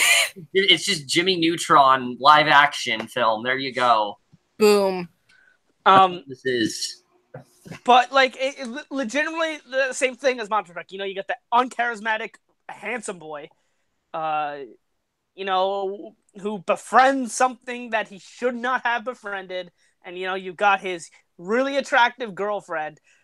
And the chemistry is just not there, and it looks. And the thing that the whole movie surrounded around is probably owned by the government. Usually is, yeah, or at least it's being searched for by the government. Yeah, this is legitimately Monster Trucks, but with a robot dog. I mean, Jimmy Neutron. Yes, they're coming back. This is secretly a Nickelodeon original movie. You just haven't seen a logo. Heck yeah. I mean, I wouldn't be surprised. I mean, wait, Kevin, when the fuck are we gonna watch Liar, Liar, Vampire? We're gonna watch it at some point, okay? You mean the same guy who made the greatest movie of the fucking year, The Fucking Kissing Booth? Yes. Not like that. You know, I lost my mind because of this movie. Oh, same. And somehow you watched it with me again on. I did that as a favor to you, as a friend, because somebody, I'm not going to name names, Jackson Folger, fell the fuck. Yes, Yes, some someone who shall remain nameless who might be named Jackson Fulcher. Jackson. And yeah, so I had to sit through it a second time. Yeah. Man, that was, and you know what? I legit, if I didn't see it in the first place, I felt like none of that would have ever happened. Nobody would have seen it because I'm the first person to fucking see it. And I go, well, this is the worst movie of the year. And I mean, the fact that we're talking about the kissing booth should just tell you how I feel about this movie. It's a movie. It's got a robot dog. It certainly is a movie. And it looks like Goddard and fucking Ed Sheeran music is playing in the background. And it reminds me of Alpha because it's another movie about a boy and his dog that looks generic as hell. And definitely a movie. Yeah. I mean, yeah, Axel, see it August 24th. Yay. Very excited. It just is excited to talk about the next movie coming on August 24th. Oh, it's such a great day for originally supposed to come out in May, and now it's in August. You know it's going to be great. And that is the film that everybody wanted, the live-action full movie of Slender Man. Yay! All right, so Slender Man in general. You know, people have asked for a movie about this for years now. Nobody talks about Slender Man anymore. So now is the perfect time to make a movie about him, to get him back, make him relevant again. And this just looks fucking awful. The scares here look so laughable. The effects especially look really bad. Look, people have said this, and I'm going to agree. Slender Man is just one of those things that works best as a legend. It works best as a myth. You don't need to make it into a full-length movie because there just isn't really much to work off of. I mean, he's a guy who you see him in the woods and he kills you if you look him in the face. I mean, there's really not much else there. Even though he doesn't have a face. Yeah, I mean, you can make a movie if you know, I mean, if you want to make a movie about Slender Man, you should make a movie about like the people who like think he's real and want to like follow him. Like that could be an interesting concept. But this just looks like a generic ass horror movie with the best actress working today, Joey King, great actress, Ramona herself. Yes. The fucking greatest fucking actress. Oh yeah, who they totally didn't over-sexualize the Booth. You know, you also got Talitha Bateman from Annabelle Creation. I don't know what the fuck she's doing here, but she's in this. You got Javier Botet from Insidious: The Last Key, and another fantastic fucking movie that came out this year. Let me tell you. I got nothing. It's a Slender Man movie. It looks shitty, and fuck this day. Just fuck all the movies coming out this day. There's like nothing. Hailie, go ahead. I got nothing. Alrighty, so. Now, the Slender Man trend kind of came around when I was in, like, early junior high, and it's a really big deal. And when like, the video game came out, it was a big rumor that there was going to be a movie. Like, every year, there was always a rumor that like, there was going to be a movie made, and then it would get canceled for some reason. And doing some research, and most people know about the murder that happened with the teen girls in the woods who very firmly believed in the Slender Man myth. And it coming so like close after the fact and it still being in very recent memory is, according to the father of one of the kids, very distasteful. And, you know, I feel like this movie should have been made within the first 3 years of the trend happening, you know? Even if it was like 3 years after, people would have still been mildly interested. But, you know, it's been put off for so many years and the trend kind of died. People grew up and kind of got bored of the video game and the other games that were spin-offs and whatnot. And it just kind of died. And of course, you know, Miss Ramona from Ramona and Beezus is in this. Yeah. I'm sorry, I will never see Joey King as anything else other than Ramona. I will never see Joey King as anything other than the fucking stupid fucking bitch from the Kissing Booth. Her name is Elle. I don't fucking care. I try to fucking remove that movie from my brain. I'm probably the only fucking person on this earth that unwillingly watched it 2 fucking times. Oh my god. I mean, it's not that bad. It's not like you're Caden who saw Norm of the North 3 times in a row, only to then finally realize he hated the movie on the 3rd time. But you know, it's another not good horror movie. Again, the effects are not interesting. They're not scary. I mean, I'm a wimp. I'm just disgusted overall because I'm a wimp. But you know, this also isn't my demographic. You know, it's for the hardcore horror fans. This is not the movie for them. They deserve a better movie. And there's just not much else to add. It's very poorly timed. You know, it's come so close after the, you know, very unfortunate murder of the girl by the 2 teenage girls who were so into Slender Man. And it's just really bad timing. And that's really all I have to say about it. All right, Andrew. Man, I too remember when the Slender Man trend first came out. I was just a wee young lad in high school. And I had played the video game to see what it was all about because everybody was telling me it was oh so scary, and it just wasn't that scary. I actually thought it was a pretty boring game. And I think everybody just overblew how good it was. I mean, it wasn't good at all, but like just overstated it. And again, I too remember when like each year, the Slenderman movie, it's happening, and it's happening. I'm not looking forward to this. The trailer looked awful. It looks so generic, and it just the Slenderman never really scared me, and it's just something that never intrigued me. I never wanted a movie, and this movie doesn't do anything to change that fact. And it legitimately, again, it's just one of those movies that it looks like it's going to be made just so they can bring in, you know, that teen crowd and make that money. Mm-hmm.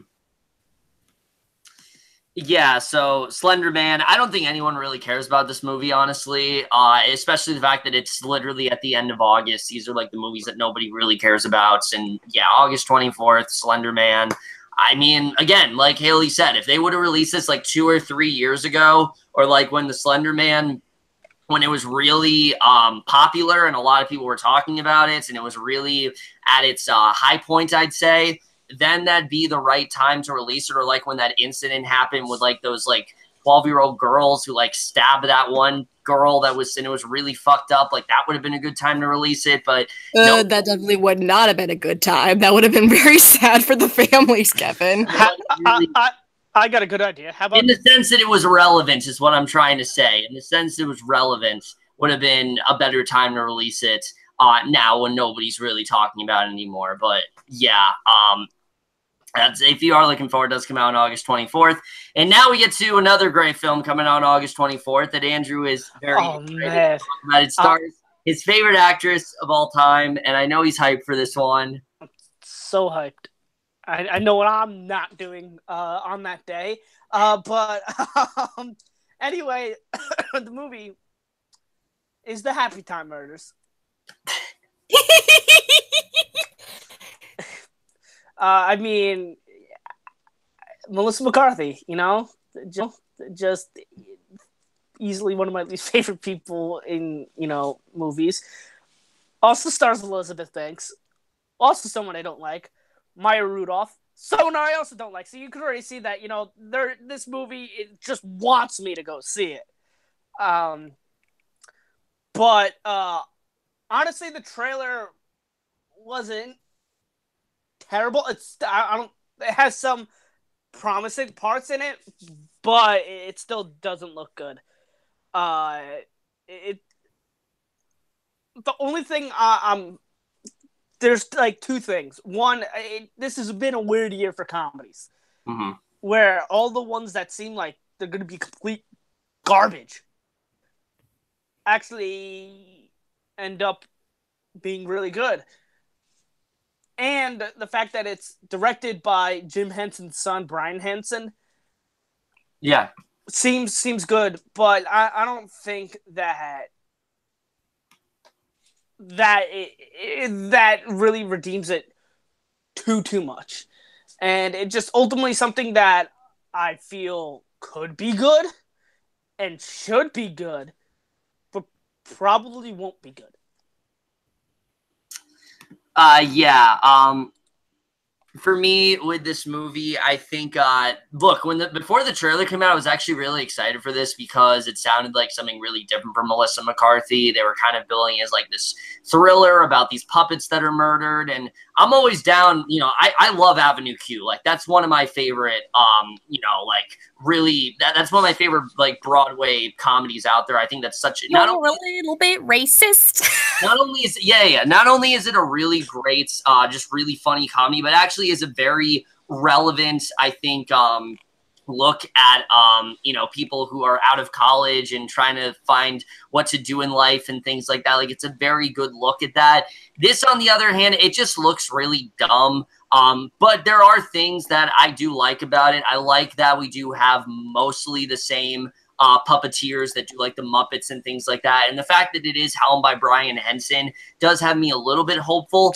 But then when you have gags like the end of the movie, like the end of the trailer with the silly string, and it just keeps going on and on and on, and it just doesn't seem to know when to end. And this is a problem with like most comedy movies that come out. But this trailer, I think, very much exhibited that.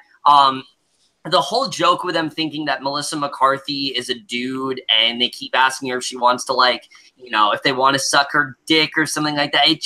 It wasn't funny at first, and it got more and more unfunny as it went on. There really isn't, like, I do think that the main thing here with like puppets getting murdered, that could be good. Like you can actually make that a good plot line. It just looks like it's much more focused on just really dumb comedy, and it looks like this is kind of what people thought Sausage Party was going to be. Like that's really what this reminds me of. Like people said Sausage Party was just going to be a mean-spirited joke after joke comedy, and that's basically what this looks like to me. It really does not look that funny at all. Very disappointed in the trailer. Thought it could have been something really good, and it just really disappointed me. I'm not necessarily dreading it, but it just doesn't look very good. And yeah, that's all I gotta say about it. Okay, literally, when I was writing down my notes for this movie, I literally thought to myself, this is a mix of Sausage Party and Avenue Q. And, like, no joke. And I would much rather have a movie adaptation of Avenue Q. Hell yeah. This is an interesting concept. A big murder comedy, a dark comedy movie with puppets. Yeah. And with a Jim Henson member in it. That's just a joke on its own. And I don't know if you guys know this, but literally the Sesame Street production company. Yeah, they tried to sue them and it failed. Yeah, trying to sue them, which I think is hilarious. Yeah. They're all owned by Jim Henson, which, However, the puppet designs are not all that creative. They're very generic looking puppets. They're kind of like the rejected Muppet designs for like one of the rock and roll bands from the Muppet Show. You know what I mean? And, yeah, no, they do. Yeah, when they had the Muppets. Yeah, and Melissa McCarthy, man. Oh my god. I wish that if they had a better writer and they had a better lead actress, this movie would soar. It'd be much better than how it's being advertised. And, I wish I liked it more, but because just from the trailer, the writing is so not as funny as I like it to be, and the lead actress just doesn't do anything for me. I never found her funny. I don't know why others find her funny, but she's one of those really play it safe comedians. She never takes risks. She plays it very safe, kind of like Jimmy Fallon. You know what I mean? They're popular for their comedy, but not. And I feel like they're more popular for not being funny. Exactly. So, yeah, I wish it had a better writing team, a better lead actress, I'm not totally sold on the story. They aren't really like revealing a ton, but you know, it could. I wish it were better than how it is being advertised right now. Yeah, so Happy Time Murders, if you guys looking forward, does come out on August 24th. I feel like out of the three movies we talked about, this is the one that probably is the most promising, but that's still not saying much. So yeah, now we get to a very late entry, and when I mean a late entry, I mean I literally found out that this was coming out in August, like today, and I was like, oh shit, I got to redo the whole schedule. Because this film was supposed to come out in September, and now it's coming out in August, and it's kind of like an Infinity War where the month looked kind of shitty, and this month is kind of saving it. And Hailie is going to introduce it. Of course, he gives it to me. So this is Operation Finale.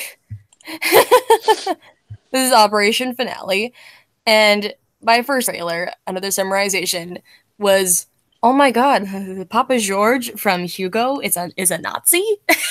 So apparently this is a true story about a Nazi lieutenant who tried to like regurgitate the Nazi agenda, and there was like a group of government leaders who like tried to give like a way of justice to him and like stop his ways from trying to like restart was already finished after World War II. Supposedly it's a very like dramatic Oscar baity but not movie. It's like an Oscar bait movie but better than an Oscar bait movie. It's got Ben Kingsley, you know, who is a legend. He's amazing in everything he's in.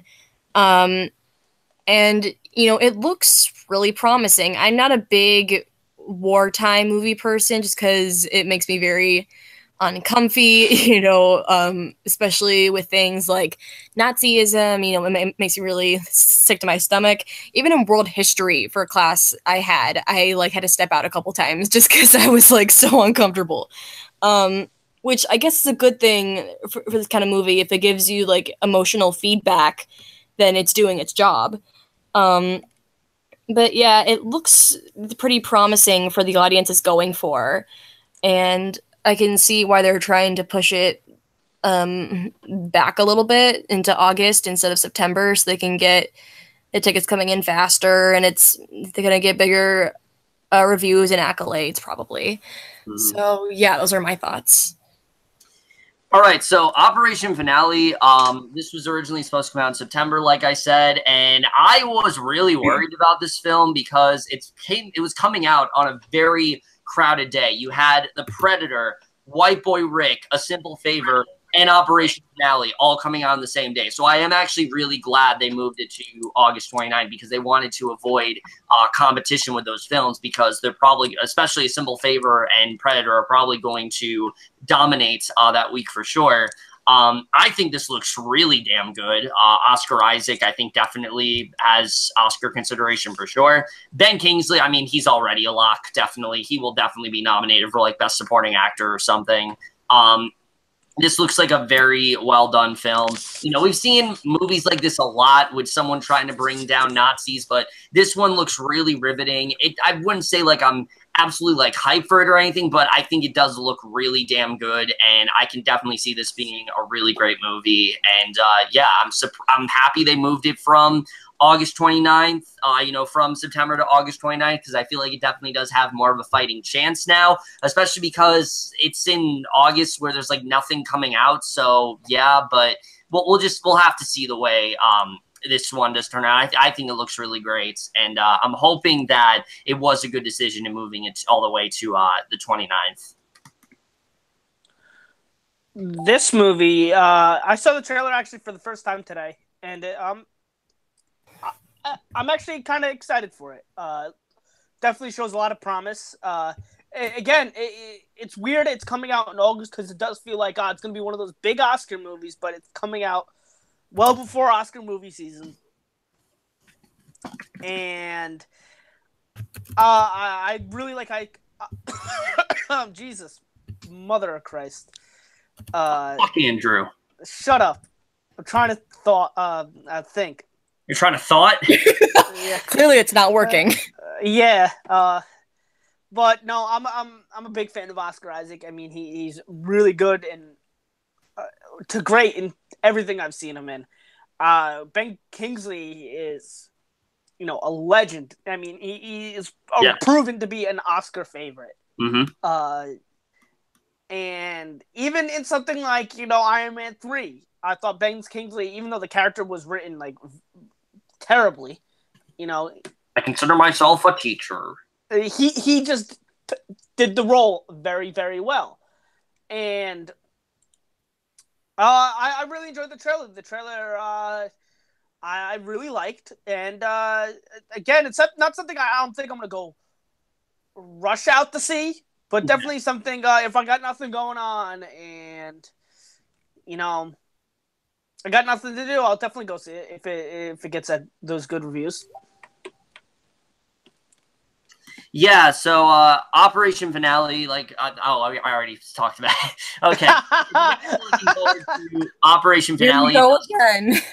It does come out on August 29th. Like I said, there's really nothing coming out at that point. So at least you got something good to see. So yeah, you got that. Now we get to another film that I personally think could be really good, but at the same time, that's mainly only because of the main cast and things like that. And that, of course, is Kin. Oh, my favorite. All right, so Kin in general, does this movie look generic? Yeah, definitely. It looks like a very generic sci-fi movie. However, you look at the cast in this film, and you see Miles Truitt, and you see James Franco, and you see Dennis Quaid, and then, of course, you see Carrie Coon. And I know you're going to be like, Kevin, shut the fuck up. We know you love The Leftovers. Stop talking. Yeah, Kevin, stop talking about The Leftovers. Yeah, Kevin, shut up. But seriously, Carrie Coon is one of the most underutilized actresses working today. Every single thing I have seen her in post The Leftovers, they have really not utilized her well. And I'm hoping that since she is a starring role in this movie, maybe they can finally give her that pedigree that she really does deserve, because she is an amazing actress, and I really hate seeing their talents wasted here. I'm sorry I keep rambling on about The Leftovers, but that's literally one of the best casts I've ever seen. And I feel like all of the cast members are being completely underutilized after that show. And I'm hoping that Coon has something to do here. Honestly, guys, justice for Barb is a big deal, but justice for Coon, please. She's not being utilized in the way she should. So hashtag justice for Coon. That's what I care about with this movie. Does it look amazing? No, but I'm hoping she has something to do. James Franco, I'm hoping he has something to do as well. And yeah, so hashtag justice for Coon. Hopefully she has something to do here. And yeah, Hailie. Hashtag justice for my ear so Kevin can stop talking about The Leftovers. Fuck you. Yeah, what the fuck? Oh my gosh. So I got really bored watching this trailer. Very generic. A kid finds some weapons. He becomes a superhero dude, from what I can even remember from the trailer. I didn't write down much just because it's not very memorable. It's very generic. The one thing I did write down, though, along the kind of like with Kevin Spacey, was what you wrote down. Well, kind of like with Kevin Spacey, I wrote down, oh, James Franco, oof, because of him, his history with past allegations and whatnot. So that'll be fun, I'm sure. And yeah, I don't have much to say. It's very generic. I'm not looking forward to it. Done. Andrew, go.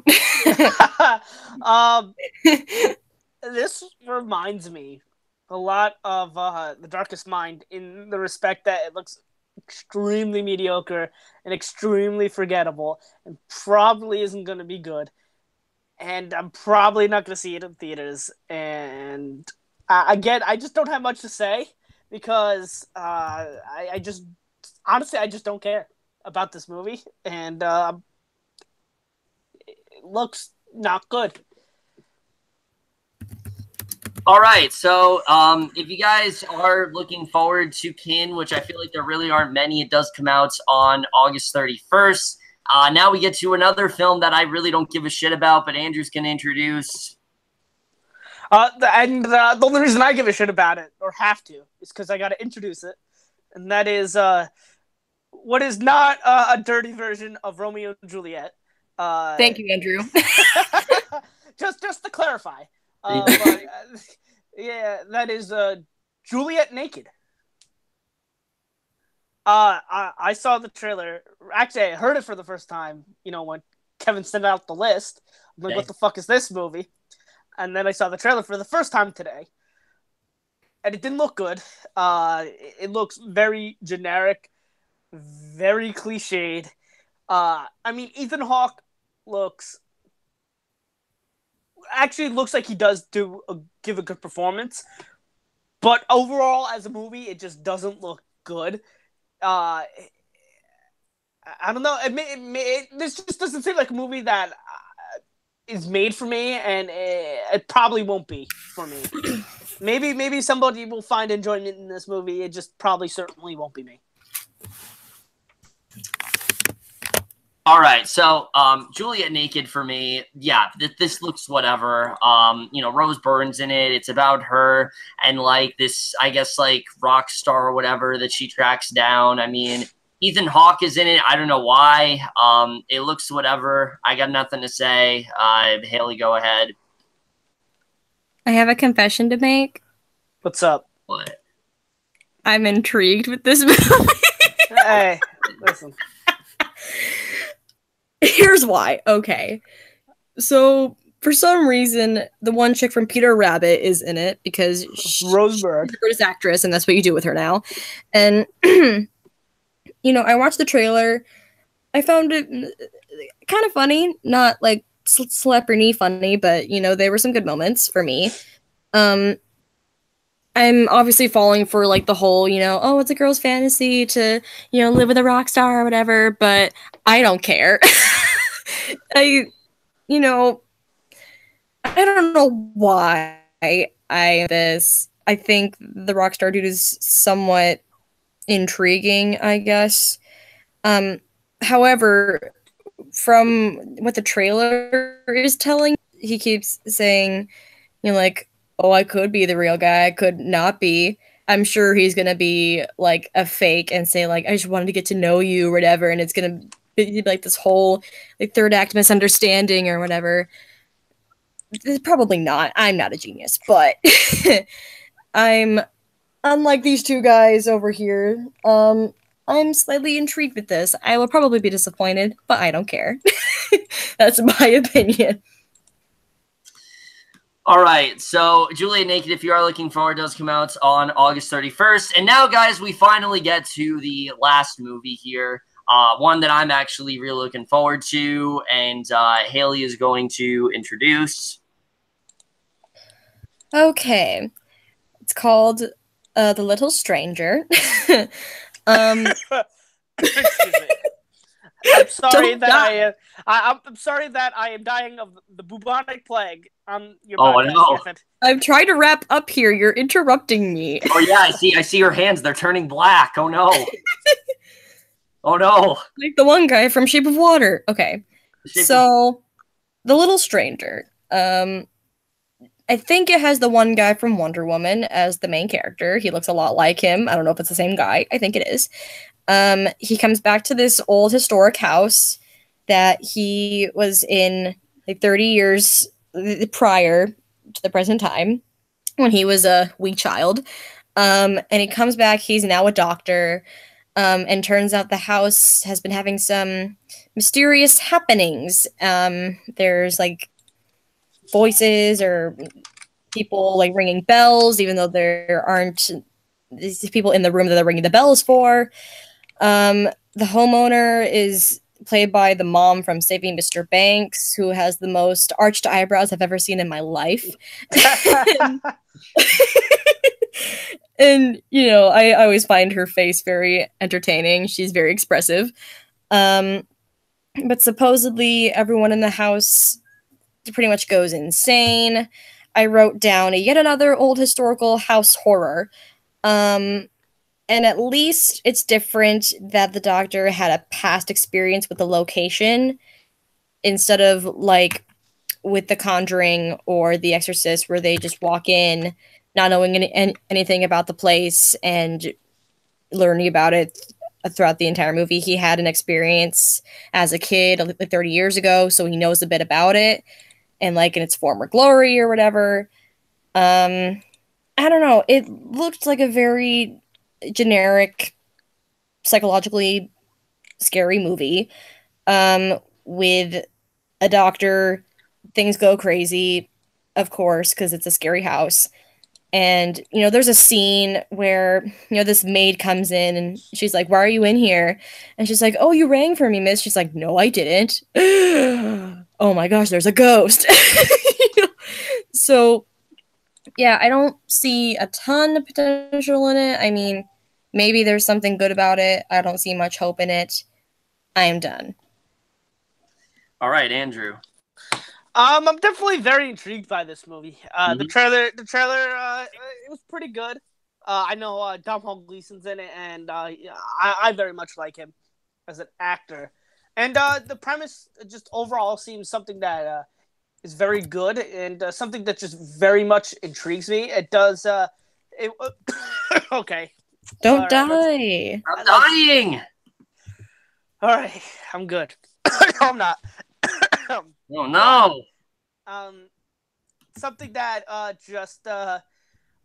something again that I'm not going to rush out to go see, but just something that you know, maybe if it gets, you know, good enough reviews and, you know, I'm not doing anything, you know, why not? Why not go see it? All right.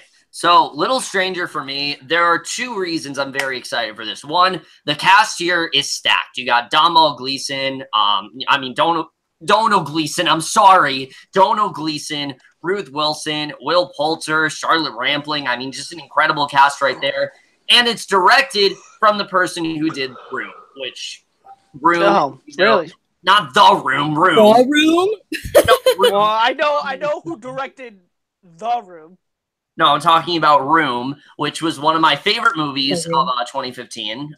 Great movie. I really did. I think that's one of still one of A24's best. I think definitely that director knows how to direct suspense very well and things like that. And the fact they're doing a horror movie, I think, is definitely very bold. I'm very interested in seeing what they do next. This movie very much has like a Crimson Peak kind of vibe, which I personally really love. Crimson Peak. A lot of people didn't, but I personally really love the one. Fuck you, Andrew. What? I didn't do anything. Well, I just said well, usually when someone says it means they didn't like it. So, you're right. Hey, I didn't like it. Yeah, I figured. But yeah, it doesn't look a bit generic, yes, but considering the cast and considering the director, I am mildly interested in this one overall. It certainly looks better than most of the movies we talked about coming out this month, and yeah, I am mildly interested in The Little Stranger. If you guys are looking forward to it, does come out on August 31st, along with Operation Finale, Kin, and Julia Naked. And with that, guys, we have come to an end for this movie preview. Oh no. Yes, I know it's very sad, but before he does die, I just want to let Andrew give out his closing thoughts here for anything he wants to plug or anything like that. I mean, I'm gonna die probably soon because I have this debilitating sickness known as mad cow disease. Oh no! So this is probably the last time anybody will ever see me on YouTube. But by the off chance that I do survive mad cow disease, you could find me over at my own channel, just Andrew Hayes, or you can find me on the MTVM podcast over at our great buddy Diego Coya's channel, Diego Coya. But I might die because I got this very deadly sickness. Hello. Oh, I'm next? Okay. Hey, go ahead. Okay.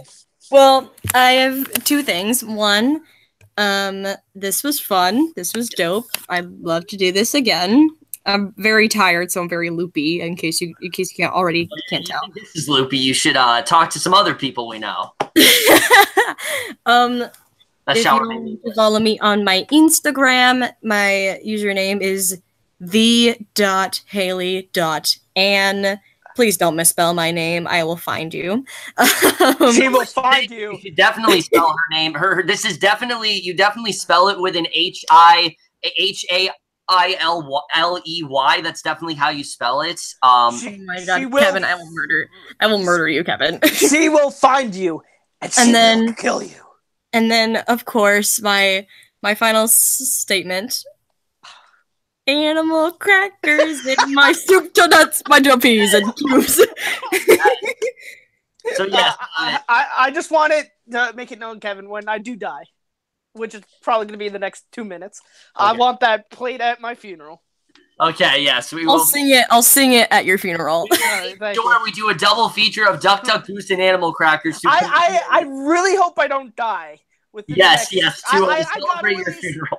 I gotta at least survive another day. I'm gonna watch Duck Duck Goose, and then that's gonna be it. Goodbye, me. Because yes, I don't know what just happened to my camera, but it's all faded now. But either way, guys, that's it for I don't know why the fuck this is all blurry.